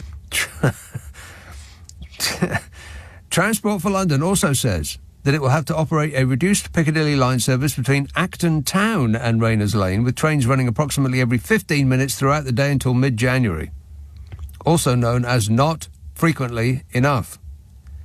The problems stem from unusually heavy leaf fall. What, there's an unusual amount of leaves on trees this year? What are they talking about? Unusually heavy leaf fall, which caused extensive damage to train wheels, and means they will have fewer trains to run along the tube line. The wheels were damaged by leaves. Am I hallucinating, or is this real life? Here's the explanation. The leaf fall causes the tracks to be coated in a thin, very slippery goo. And if trains slide along the tracks when applying brakes, apart from the safety issue, it also means that the wheels get a flat surface worn in them where they slipped over the tracks. Well, what are they making the wheels out of? Cheese? If the damage gets too bad, they need to regrind the wheels back into circles. And that takes time. There's no such thing. When so many trains are affected at once, then they have to take the trains out of service, for a spot of regrinding. Well, this is just... this has become a silly country now. Our trains are hurt by leaves. And Waz in Derby says he's just got back from New York and he wants to give everybody advice. Don't go, it's chaos. Well, what about here? Thanks for that news, Emma. That's another excellent reason not to go to Uxbridge. You've never been to Uxbridge, have you, Bodge? Yeah. Wait a minute. I don't think he has, no. This text says we could just keep the Christmas cards that we've got and get them out every year. They don't change much each year anyway. Well, that is true. And you'll also get the same one from the same people on subsequent years, because they bought a big box full of them and they didn't use them all last year. So you'll get the same one next year. So you might as well. Yeah, I just don't think that cards are going to... I just can't see it. Because anybody under the age of 50 that is sending a Christmas card is doing so to appease their elderly relatives who have already sent them one in, like, August. just to make sure that they got them in time to send one back. Kids don't send Christmas cards to each other. They just don't. And we used to do it at school. I mean, I'm going to remember we had a class, a Christmas card making class. And everybody in that class then gave Christmas cards to other members of that class. God, the trees that we used to execute for that silliness. But I can't imagine that will continue. Ahmed says, did you see Boris Johnson's hair in an interview? Yeah, I did. I couldn't believe it. Did you see Boris Johnson's hair in an interview he did in New Zealand? Yeah, he looked like something the cat coughed up. He looks like a ball of lard that has been rolled around a barber's floor. No offence. It said it looked like he was standing on the end of a runway where a jumbo jet had just lifted off. It was here, there, and everywhere, baby. Yeah, apart from where it should be. I mean, he does look absolutely... It's as though not being in number 10 has aged him by 100 years, something like that. The man looks like a scarecrow. Is he actually alive? Somebody better check. But, that's his act, isn't it? He tries to present himself as a naughty schoolboy, which was probably old when he was a schoolboy, but is absolutely ancient now. Have you got anything else, Bodge? Anything at all?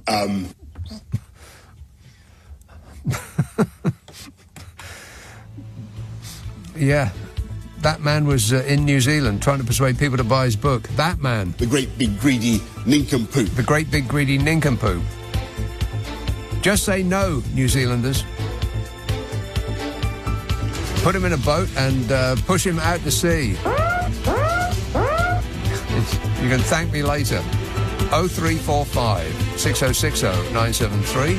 Text 84850. Email nica@lbc.co.uk. And if you are on WhatsApp, it's the same number as the phone. 0345 6060 973. Friday, Saturday, Sunday night at 10. Nick Abbot, LBC.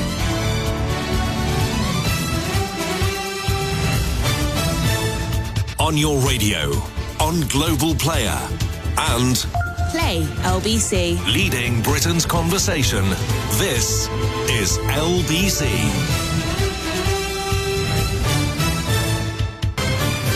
This is LBC from Global. Leading Britain's conversation with Nick Abbot. I'd like to punch him in the face.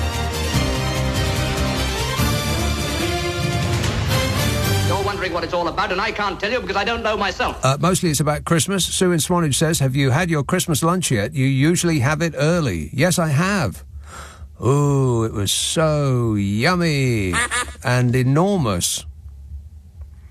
I mean, you go to the supermarket and you get one of their boxes of turkeys and you think, well, we'll probably make 2 meals out of this. 5 days later, still eating it. Oh, it's so nice. Why is turkey only at Christmas? What's that about? I mean, it's much bigger than a chicken, so you would think it would be better value for money. It tastes more or less the same as a chicken. A little bit, is gamier the right word? It's a little bit stronger tasting, but that's no bad thing. And goes great with, everything. Goes great with gravy and stuffing. Ooh. Mmm. And gravy and taters and Brussels and carrots and... Please, Mummy, can I have some more? No, it was excellent. What I did not do this year was stuff myself full of pudding and mince pies and, all the rest of that extra add-on stuff that makes you bloated and, puts a stone on that it takes the entire year to take back off again. No, but I ate I ate food in the normal amount, which is what you should do. Just perhaps eat different things at Christmas. But you don't have to eat twice as much. If you just eat the same amount, then you'll get out of the holiday period with without having to change everything in your wardrobe. Better. Yeah, I've had my Christmas lunch. Had it on... At this time of year, I started a little early, right enough, but at this time of year, I do tend to forget what day it is. But I know it's Friday now, so it must have been Wednesday, I suppose, there or thereabouts. But no, it's totally yummy. And I bought it in the supermarket called Other supermarkets are available, but I got mine in Lucy in Balham says, well done on getting through so many podcasts with Carol. I hope it didn't take too many sausages and dingleberries to get through it. No. No, it did not. I mean, every now and again, Carol does lose her mind, and I have to correct her. What? I have to correct her. And that is the nature of sausages and dingleberries. And let me briefly tell you what that is, because at this time of year, it will perhaps come in very, very useful. Because when large... numbers of family members that you don't ordinarily meet during the course of the year get together around a Christmas table. I mean, that is the traditional scenario. I know that's not everybody's Christmas, but if that is happening to you and you are going to be sitting opposite some aged relative who wants to explain politics to you, then just yell out your safe space word. Everybody has to agree that if somebody steps over the line and starts to ruin Christmas for everybody, then you have a safe space word, and once yelled, the person that is encroaching on everybody else's business, they need to stop speaking immediately and start talking about a prearranged topic, which, as a game, you could write on a piece of paper, put in a bowl in the middle of the table, and then that person who has strayed where they shouldn't oughta picks the topic out of the bowl, and then they have to start talking about that. I mean, not like it's... they don't have to complete 60 minutes without, repetition, deviation, or hesitation. I hesitated before coming up with the word hesitation. It's not a test. Everybody can chip in on that subject, but it just stops you talking about the thing that's going to cause a row, essentially. It's one of the best ideas I've ever had. If you've got a safe space word, then, it can be an individual word, or the same word for everybody would probably work better. Easier to remember. But Carol and I have that because we don't agree on anything at all. And in order to keep the podcast on an even track, in order to preserve harmony... Then we have our own safe space words. Hers is sausages, mine is dingleberries. And then we instantly have to start talking about something else. Rather than, the thing that got us into trouble. Otherwise, the whole thing goes sour, and it would just be, we'd just be fighting with each other. It'd be awful. So I recommend that. And you can thank me later. No, wait. I've changed my mind. You can thank me now. Thank you. 0345 6060 973. Northwich. Hello, Dominic. Well, hello, Nick. Dominic. Yeah, I'm just, despite everything that's happened in this country in the last 10 years, I'm still just shocked at the fact that we're going to pay 36% more for our water. Well, at least. And there's no need for it at all because, they're private companies and they can raise money in different ways. And also, the 36% is like, that's the deal that Ofwat struck on our behalf. Yeah. When the water companies wanted 40%. Well, some of them said that they wanted 80%. This is what the Water Authority said. In order to make their performance seem like a win, they said, well, the Water Authorities, they said they wanted 80%. And so we got it down to 40%. But I bet the Water Authorities actually thought, I bet we can get 40% if we tell them we want 80%. So Ofwat's meant to represent us, and they're meant to basically, the public, and they're meant to regulate the industry to make sure that they provide clean water and maintain the infrastructure and all the rest of it. So they should be just telling them to do that. And instead of us having to put up a 36% increase in bills, as private companies that have got shares, all they need to do, these private companies that where there are shareholders, is do the reverse of a buyback, and it's called diluting the shares. So the thing is, though, who would want them? But you say that, but like literally 3 months ago, or something like that, 2 or 3 months ago, National Grid, which maintains the infrastructure for the energy network, for the electricity network, that's a shareholder company. That's a publicly limited company, and it's got shares. And they diluted their shares to raise money to invest in the network. So if you held shares, they basically said, well, we're going to increase the number of shares against the value of the company, so therefore your shares will go down in value, and we'll make these shares available, and we'll sell them at whatever price we can get them for, and then we'll use that money to invest in the network. Yeah, but I repeat my question though: who would want to buy them? And these companies are teetering on the edge of catastrophe. They've leveraged their assets up to their eyeballs. They ain't got no money apart from the money that they get from us, and that they already have distributed amongst themselves for excellence in showing up for work. So if they can't recover the situation as private companies, right, where there are shares being owned, then you could just do a Northern Rock on them and just basically say, well, you've got huge amounts of debt and you've got huge amounts of assets. Right. The combination of the two means that your company is worth zero. Yeah. We'll nationalise it, and it costs the government zero. No, it doesn't, because you still have to pay back the money that you've owed. Because in these circumstances, because the banks always get paid, always. Why do they have to get paid? They took a risk on some water companies. Yeah, I think you'll find that banks don't care about that. They always get paid. It's the law, and it is the law because banks are the ones that make the law. Okay. No, it's absolutely infuriating how we've got to this position. And when they take more money from us, as they most certainly will, they will not spend 100% of it on the infrastructure. We know that because we know who they are.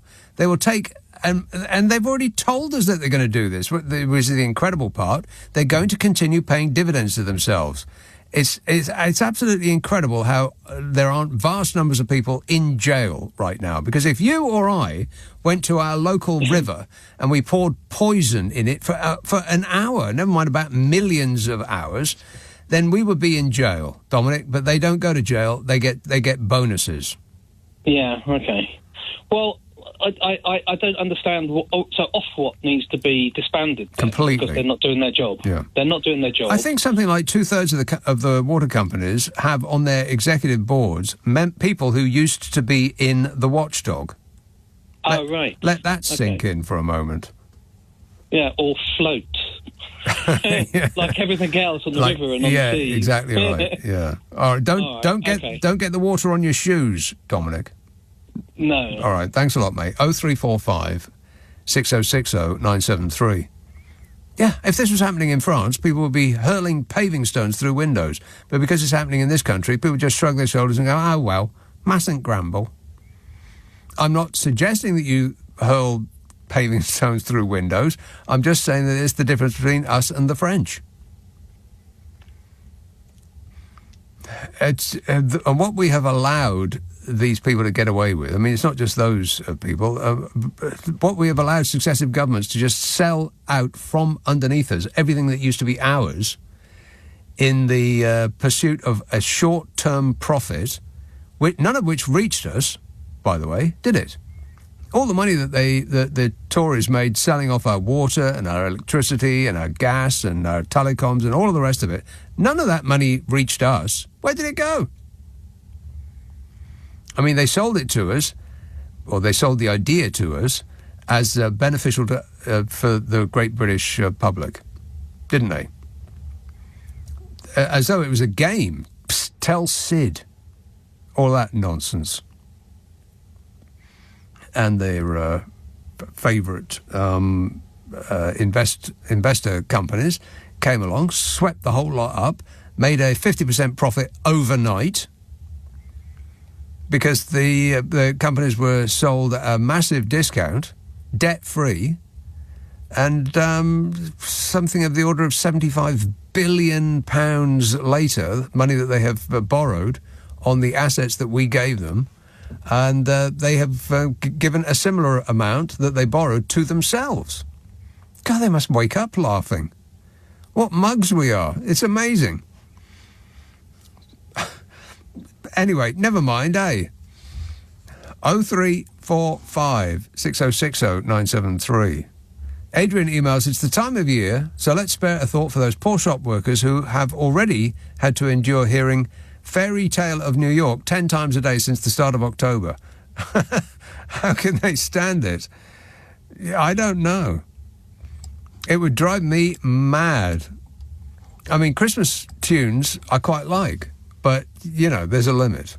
Like, there's only so many times that you can hear Slade and still be amused. I mean, after about the 56th time, you think, oh, God, not this again. Stick a cork in it, Noddy. Leading Britain's conversation, Nick Abbott. Alexa, send a comment to LBC. Hello, boys. 0345 6060 973. Let's see now. Who's been waiting the longest? I'll be totally fair about this. Belfast. Hello, Brendan. Hello. Brendan. Just to be clear, I'm having terrible difficulties with my phone. Is this 0345 6060 973 leading Britain's conversation on LBC with Nick Abbott 10 to 1 Saturday and Fridays? Is that right? No, I'm afraid you have the wrong number, Brendan. Would you like to hang up and redial? Oh, well, I was talking to the gas board and I was telling them about the Christmas cards and they said, I think you've got the wrong number. So I'm just trying to clarify that. Well, which number did you dial? And one. Two. 6 million. Well, that's your first mistake. Don't dial 6 million. That was it then. But I can recognise your voice, so I think I'm through to the right person.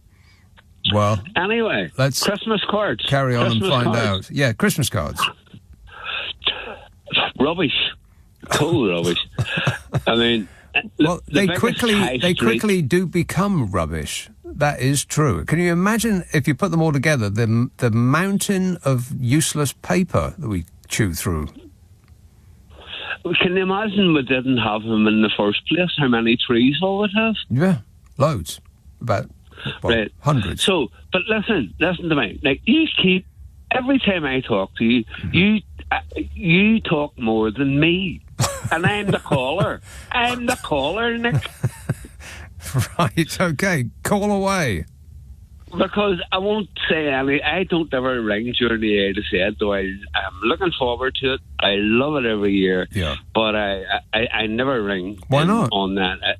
I don't know. I think it's just my time to sit back and enjoy other people. Relax. Do you know that way? Mm-hmm. Yeah.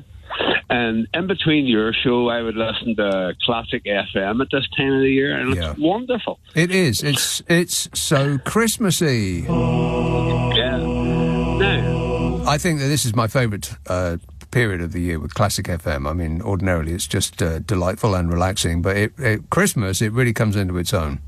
It does. But here, what I really wanted to say was that our Christmas and the whole island of Ireland has been ruined. We're in somewhat of a mourning period. Are you? Because, the Israeli ambassador has left in a huff, and they've closed the Israeli embassy in Ireland. Mm. And it's ruined Christmas. Is that what you're saying? Yeah, we're all devastated because. Is that true? Of course it is, and they're on the Israeli official embassy website. They're now calling us, as a matter of insult, we are Palestinians. You're what? Palestinians. Oh. Paddy Stillions. Paddy Stillions. They did not. Yeah. The Israeli embassy did not call you Paddy Stillions. They did. Honestly, you check that out. I most certainly will do nothing of the sort. I'm going to take your word for it. The Paddy Stallion T-shirts have gone through the roof in Ireland. Yeah. We are laughing, and Santa's had to do a restock. So many people want them. Don't close the door on your way out. Bye-bye. Yeah, okay. Get out. All right. Gotta go. Thanks a lot, Brendan. 0345 6060 973. He's saying... Bye-bye. Yeah. See you later, alligator. This text says, if I wanted to be educated, I'd open a book. Yeah, I believe that I said that already.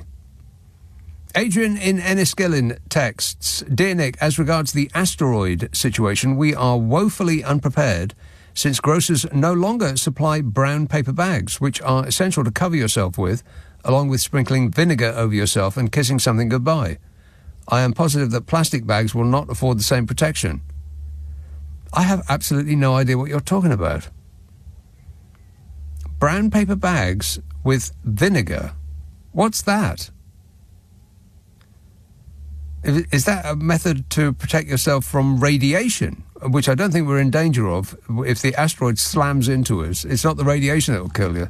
It's absolutely everything else that goes along with it. And I don't know whether this is true or not, but I wouldn't put your head in a plastic bag. I'm just going to go out on a limb here and suggest that that is not a thing that a person should do. Pretty sure I read that on a plastic bag. This is not a toy. Of course it's not a toy. What kind of a toy would that be? Worst toy ever. 0345 6060 973. Oldbury, Ranges. You're all right, mate. Yes, good, thanks. Good. Are you opening over the Christmas period? I am not. I'm not going to. I'm breaking up on Christmas Eve around about 8 o'clock. By the time we clean up and everything, it will be just after 10. Right, about 2 minutes after 8, yeah. Yeah. No. Well, we had a hygiene inspection the other day, and we poured the top marks, and it was really good. It was nice. Yeah. No. Do you get one of them little things to put in the window? Yes. Food hygiene rating. Because 5, that's one of the saddest things to see is a food hygiene rating from several years ago, and you think, Well, it's actually on the Sandwell Council website, so you can verify it anyway. Oh. And what does that consist of when they come around and look into your crannies? What do they do? You give them a bottle of whiskey. Oh, yeah, no, you don't. No. Well, to be honest with you, a Michelin-style restaurant scored 0 in Birmingham, right? And the reason for that was if you haven't got your records up to date, they'll just mark you down and say, see you later, right? Well, also... So you can have all the also, it's entirely possible that a Michelin-starred restaurant would be too busy, fannying about with your food to clean things. So I would imagine that they would let a lot of stuff go by.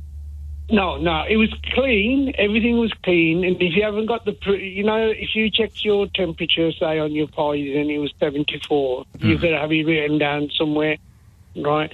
So you're going to be able to prove what you've been doing all day or everything. It's a box. You have to tick the boxes every day. And if there's an incident, you've got to write it down. This is what I found. People don't really do that, though, do they? Write down an incident, they just cover it up and pretend it didn't happen, surely.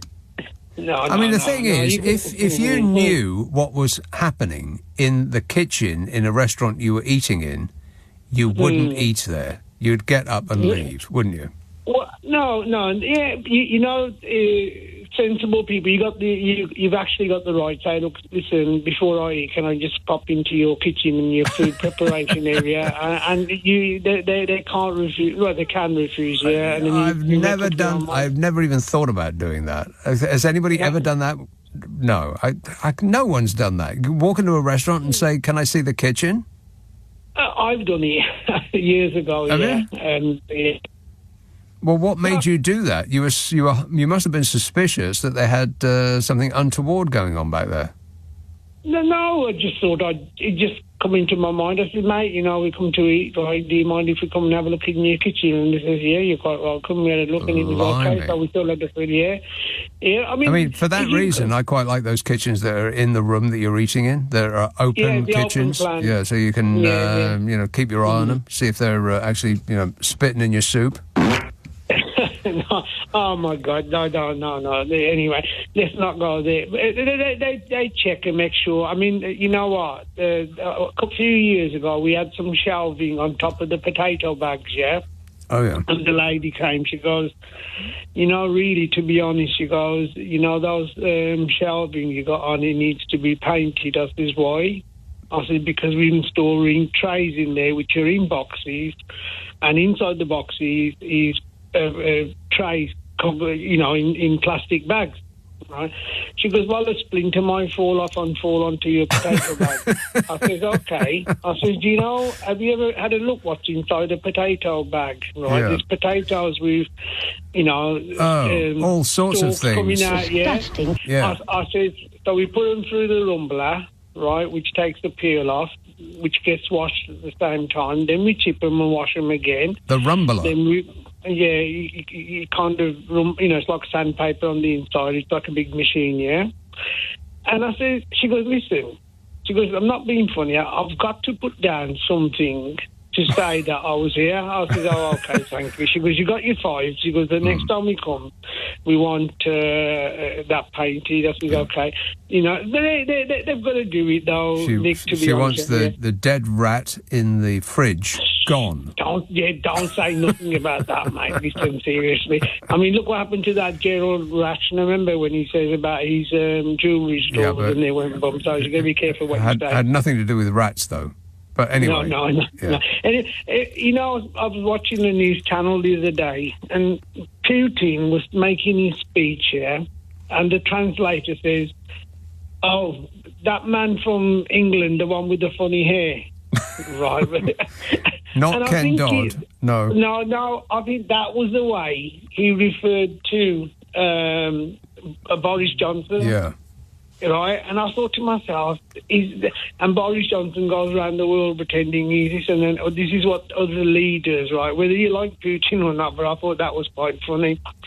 And if you want funny, then look at his appearance in that interview that somebody was talking about earlier on in New Zealand. I mean, the man looks like he looks like a burst sausage. It just looks like a catastrophe. I think you can't beat, when he used to go on a jog and you used to see a Range Rover running and driving, following him, right? And his pants were stuck, his shorts were stuck all the way up his butt. You can't beat that. You can't beat that one, right? Well, and the other what he would do is take the car to where he was going, then get out of the car and jog past the cameras into the building that he was going in. His running was about the 10 yards from the car to the building. I'll tell you what, some of these, that Rees-Mogg and everybody, right, they make me laugh, you know what I mean? And I think, I've said this to you before, if I was Rees-Mogg's dad, I'd go and get my money back from the private school. I'd say, mate, sorry, mate, you know what? Well, I tell you what, this entire country wants its money back because, a lot of those fees have been subsidised by us poor dopes who pay taxes. Can we have our money back, please? Some of the things that people are coming out with now, right? Sometimes I just want to bury my head in the sand and not even listen to people. I mean, the hypocrisy of everything, right, that the Tories are doing. They're still speaking, just blows my mind. They are still speaking, pretending as though the last 14 years never happened and that nothing that is wrong with this country has anything to do with them. It's absolutely infuriating. And she's, Betty Knock, she's like a jumped-up prefect. You know what? Honestly, I used to go to school with girls like that, right? And that's what she looks just like a schoolgirl, right? The way she talks. I mean, very much she has head prefect vibes about her. Yes. Can I just bring something else into? How these people are bringing money in, yes, right? Student loans. Ranjit. I'm past the news. If you check the clock, I'm afraid that time is up. But I do appreciate it. And if I don't talk to you over the Christmas period, then enjoy your time off. Okay, mate. Cheers. All right, thanks a lot. This is LBC with Nick Abbott. You're just speaking words now, Nick, and they don't mean much. Two messages that are related to the same thing. This from Sam says, have you seen the price of a second-class stamp these days? No wonder hardly anybody sends cards. And this says, it's cheaper to buy a litre of petrol and deliver it yourself than to buy a first-class stamp and gamble on the Royal Mail delivering it. And you know what? I have absolutely no idea how much a stamp is these days. And I did not look it up during the break. I thought I'll do it live so as for, general amusement. Now, I'm going to guess. I think a second-class stamp will be 86p. 86p. I'll write this down. Second class. And a first-class stamp will be... Well, I was going to say 92, but that doesn't sound different enough, does it? So I'm going to say £1.10. Now, let's see. How much are first-class and second-class stamps? Oh, well, a second-class stamp is 85 pence, which is 1p out. I think that does count me as a winner. 85p. A first-class stamp is £1.65. What? Wow. In April this year, the price of a first-class stamp had already increased by 10p to £1.35. And it appears as though it's going to go up to £1.65 from, it says the 7th of October. So that's done already, because this story was on the 6th of September. October is after September, I'm pretty sure about that. £1.65. That's quite a lot. But, on the other hand, would you give somebody £1.65 to take a letter from you and deliver it anywhere in the country to somebody else? You would, wouldn't you? Finchley, hello, Sarah. Oh, hello. I wanted to make a comment about the turkeys, but first of all, you said who would dare go into a kitchen to see if it's hygienic enough. My father, I could have endless stories about my father, did that a few times, did just that, especially, he went out with a lot of people. He used to go in, and also if we had to wait too long for the meal, he used to sort of mutter a few swear words and then go into the kitchen and on one occasion and help and sort of come out, with food. And on one occasion, he went in and got the dessert trolley. And, as he was starting dishing it up, huge portions, which were lovely, the head waiter, who didn't speak very good English, he was Italian, came running after him saying, saying, because I think he knew him, said, oh, you can't do that. But my father just said, look, I'm sorry. I feel a bit yucky because I don't know about you, but we ordered and bought lots of food for, the seasonal period. Yes. And we already have... Tonight, me and my husband have polished off that slab you get the sort of slab from, very good fruitcake with marzipan and icing on top. Right. And we bought a huge stollen. Do you know what that is? It's a German stollen, yeah. You bought all the wrong things, Sarah. You bought sweet treats. We've eaten. Oh, of course, but we've eaten most of the stollen and now we're both feeling ill. But I wasn't so ill that I perked up when I heard you say, you don't understand why turkeys mainly had at Christmas and shops mainly only, not always, but mainly only have them at Christmas. Why is that? And Easter, well, if you think about it, it's so obvious. Well, because those are occasions when people, obviously not everyone, or they wouldn't be what I'm going to say they have, but, there are large gatherings of people like my family and loads of other people. You have sort of maybe you normally only have 2 of you or 4 of you, but you're going to have 16 or 20 or 25 or even 30. So you're not going to fuss out with a couple of chickens, are you? Yes, but you do have joints of beef, though, don't you? You have legs of lamb and stuff like that, and that serves... no, I think that's another one. I know I've got some foreign friends. I've got some friends who have goose. Their parents used to have goose, but on the whole, us, in Britain we tend to have turkeys, don't we? I know some weird people have salmon and things. But that's the reason that you could buy a big bird. No, that's the reason why we like a big bird. Yeah, I get that, but I don't see it as a reason why you can't have turkey at any other time of the year, because, I mean, they chop a chicken up into little bits, don't they? They do. And then they sell the can bits. No, they do. You can get turkey portions, but it's not the same, sitting with maybe just two of you eating a piece of turkey. I think it's got associations with sort of people, being drunk and arguing and that kind of thing. Yes. Well, in my family, anyway. So, have you just concentrated on all the sweet stuff then? Yes. Well, no, we're going somewhere else. And you remember that birthday card that was very funny that said, "Live with your parents until your children are old enough for you to move in with them." But this is a sort of thing, because we now we're going to one of my children who's grown up, and so she's going to be lumbered, but we all help. I mean, I couldn't understand the thing about people charging, because any family I know where there's a big gathering, everybody automatically every year, has themselves, offers to contribute, and everybody has a list of who's doing what. They contribute money, or they bring dishes? No, not money, but people have been discussing, some people bring dishes, what a good idea. I mean, it's so obvious. Well, I know, but that doesn't really, it doesn't divvy up the cost equally, though, does it? Because if you just come with some carrots, then that is not the same as providing, a turkey which is stuffed with a goose.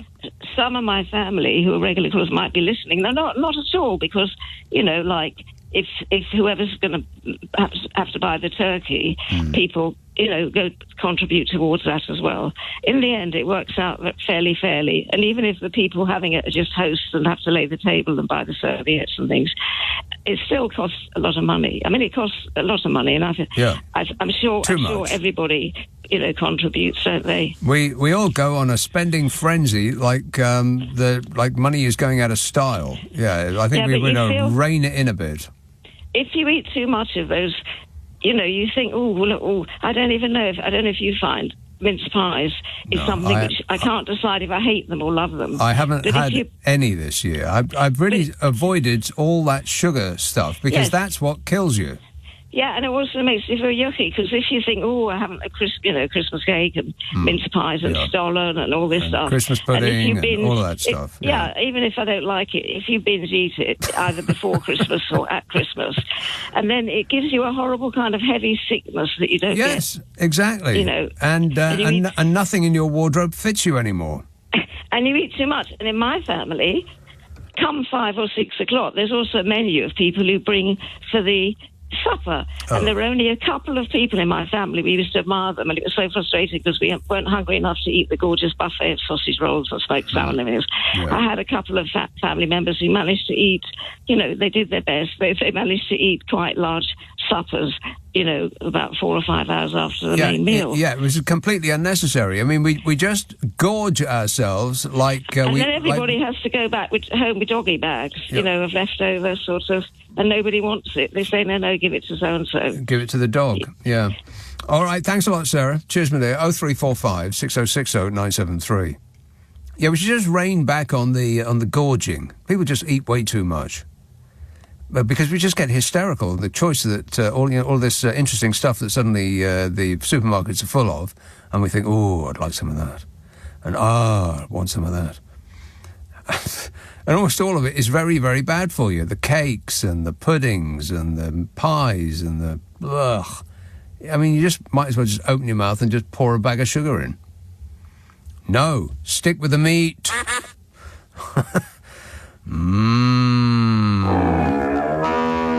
Meat. Yeah, or, your veggie...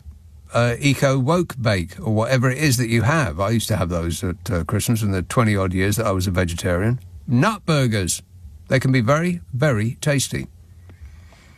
But just in general, if we halved the amount that we ate over the Christmas period, that would probably be a good thing. And none of us would go to bed hungry if we halved the amount that we ate over the Christmas period.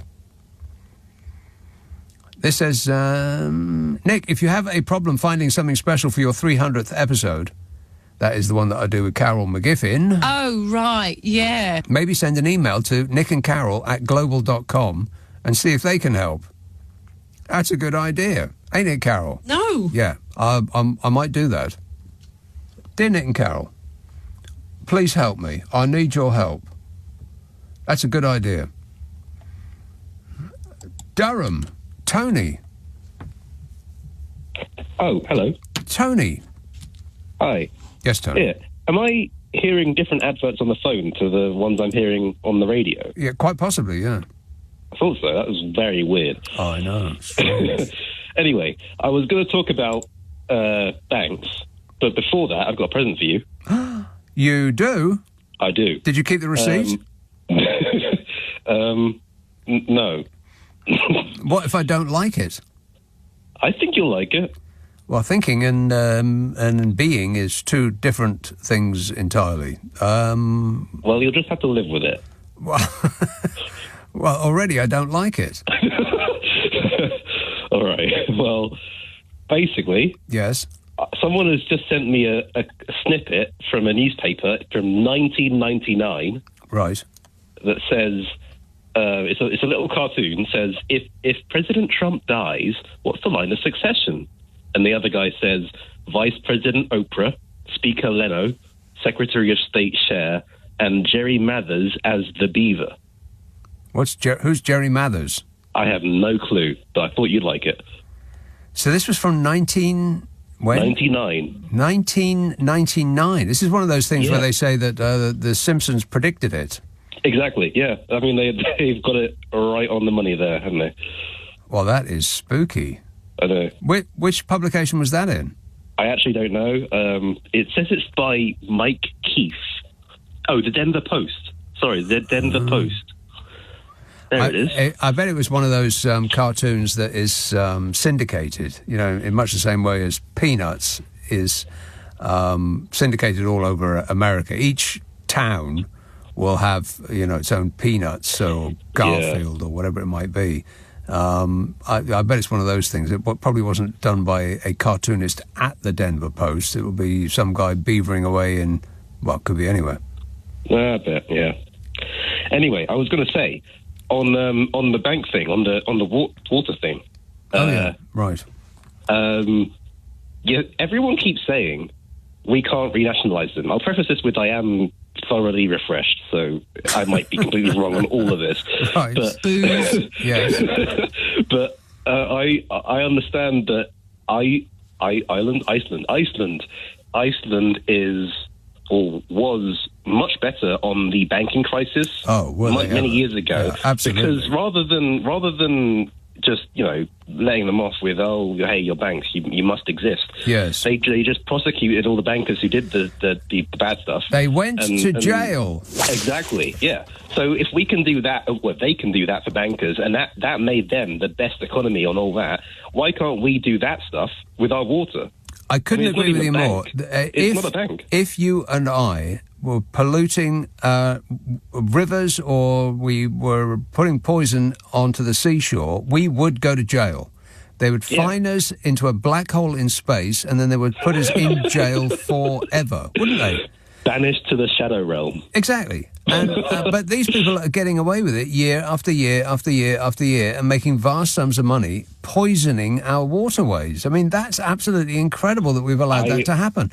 I have no idea, especially with people like Fergal Sharkey around who are, championing all this stuff. I have no idea how Labour are being so soft on all of that. I can only imagine that their plan is to get harder later on. Well, I don't know. I don't see any evidence of that so far. But, I mean, I understand why the Conservatives allowed it to slide for 14 years, because that would be what you would expect from the Conservative Party. Money. Yeah, no doubt. But that we are now under a new Labour administration, still allowing them to get away with it. It's just, I just can't get my head around it. Yeah, I have no clue. I couldn't say. But I just thought, I mean, why don't we do the Iceland thing? Iceland? I'm talking Iceland. We should be more Icelandic. Exactly. Yes. Yeah. Not the shops, the country. Yes. Yeah. All right, good work. Thanks a lot, Tony. Keep your drunk eyes peeled. This is LBC with Nick Abbott. Call 0345 6060 973. Text 84850. Alexa, send a comment to LBC. Come on, we're running late. We are running late. Anne says, "Good evening, Nick. When I got to the bottom of my bumper box of cards from the National Gallery a few years ago, the last 5 depicted a donkey's bottom with a teeny Bethlehem in the far distance. I sent them all," says Anne. "Got rid of those asses. Those asses. You believe that? On Jesus' birthday, I am outraged." Bodmin. Hello, Malcolm. Oh, good morning, Nick. How are you, sir? I am great, mate. I'll talk to you about your clips in a minute, but we'll on swiftly. There's, did you see the music news? What music news? Well, Wham! On number 1 again. Yes, that's right. Fantastic. Last Christmas, So I gave you my heart, and the very next day, you gave it away. Yeah, well, last Christmas, they were number 1. Right. And this Christmas, they're number 1 again. Number 1 again. 30-odd years before they got it to number 1. And now they've done 2 years on the trot. That's fantastic, isn't it? Great song, I think. It's a very good song. I mean, I think Christmas songs, there aren't really many new ones. There's just the same old ones over and over and over again. I mean, what is up with your phone, Malcolm? It sounds like I'm talking to you on, I don't know, you either in a submarine or it's an iPhone. Is it? It's an Apple iPhone. Well, why is it XR. so bad? Well, it's been trouble since the day I've had it, Nick. It's my God. But it's on its last legs, I think. Yeah. But your man Donald Trump, he is going to be a boon for you in the next 5 years. You thought your career took off in 2016, didn't you? Well, I'll tell you, after years at the top of the entertainment business, you went into the stratosphere in 2016, didn't you? I think that this time around it won't be so amusing. I think that this time around he's setting it up to be more appalling than amusing. I'm really going to disagree with you because last night and this morning have been so amusing because he has stated his requirements and then Elon Musk has absolutely, literally trumped the lot and he's really thrown. I don't know what the phrase is, but he's really put the cat among the pigeons. The cat among the pigeons. That's the one. Yeah, that's it.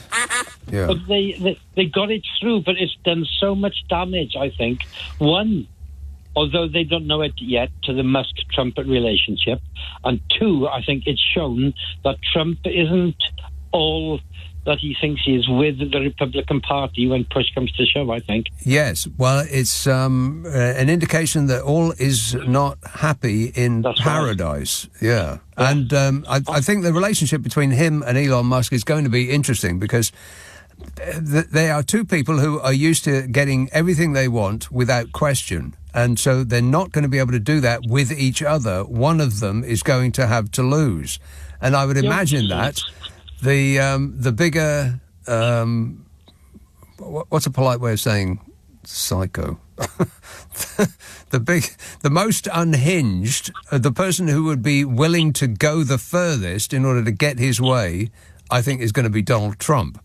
But the person with all the money is Elon Musk. So Trump's going to be really torn between having everybody crawl across the carpet and kiss his ring.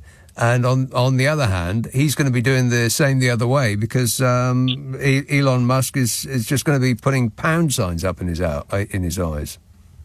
Jurg, I think, I mean, what you say is there's so much truth in it, but I think that the 2 of them have the potential to literally, I think, destroy each other.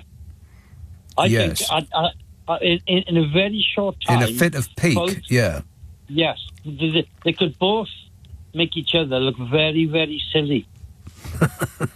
If there's one thing if there's one thing that a dictatorial type does not like, it's being made fun of.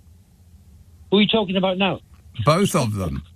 Exactly. I mean, the internet's having a field day. Even Elon Musk's own website, people are just pouring the memes about Elon Musk being the president and Trump being his vice president. And when Trump sees that, as he undoubtedly will, he's going to he will flip his wig. I don't wear a toupee. Well, I think Trump will eventually have to let him go because they're on the collision course already. You can see it, and then you imagine Musk turn in X against Trump. Yeah.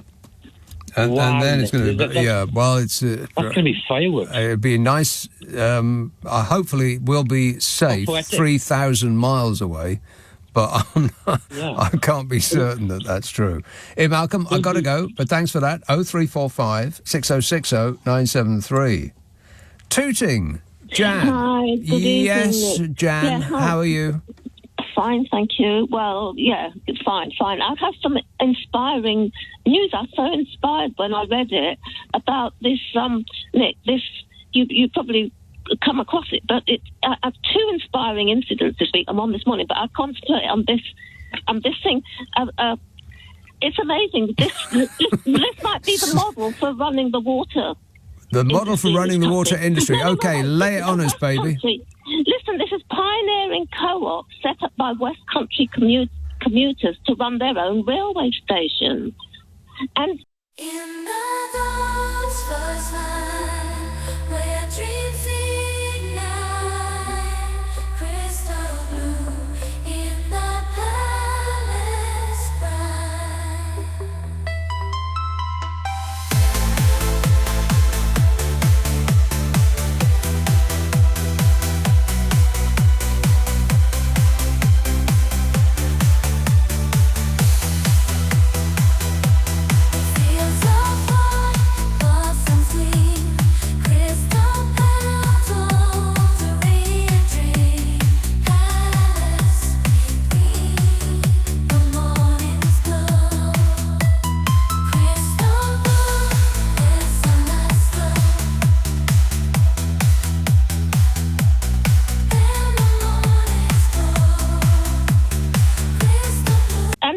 they're on their way, and it's quite extraordinary. Commuters are running their own railway station. Community, yeah, they set up a co-op, and they've called it Go-op because yeah. I like that. Yeah, if I had money, I would have bought some shit. If I could have, I don't know, they did some crowdfunding this week to raise money, but it took a while to get started. So it's people who... Where is this? This is in the West Country. It's what they wanted to. What was so frustrating for the local people was that there weren't trains running between the smaller villages or the smaller towns. They just sailed straight through. And they've put up with it for 15 years. But they've got someone I've been reading, Alex Lowry. He's the CEO of Go-op. It's called in West. And they have managed to persuade the train company to stop at the station that they've opened. They're running it. They're owning it. They're running the train as well. Yeah, they're going to buy trains. What? Yeah, they're running it. It's a co-op, and they're going to buy trains. Trains cost lots. They're about to look what they've got. They've got the application to operate the trains has been approved by the Office of Rail and Road last month. How are they going to afford to buy a train? Trains cost millions of pounds. No, that's it. They do crowdfunding. On Wednesday this week, they had a share offer. If I had money, I would have bought some shares in it. They've got how many? Let's have a look. 280 members they've got. Yeah. If each one chips in $1 million, then I think they will reach their target. The country, Nick. They're opening. Anyone could buy shares. Right. Well, I'm absolutely not going to do that. No, but it's extraordinary. I don't care whether it's extraordinary or not. It's not going to anywhere I want to go to, or anywhere I've probably even heard of. No, but I think it's the model of the company. It's a model train. No. Well, you should have said, Jan. Thanks for the news. Got to go. Model train set. That makes more sense. She's yelling at me now.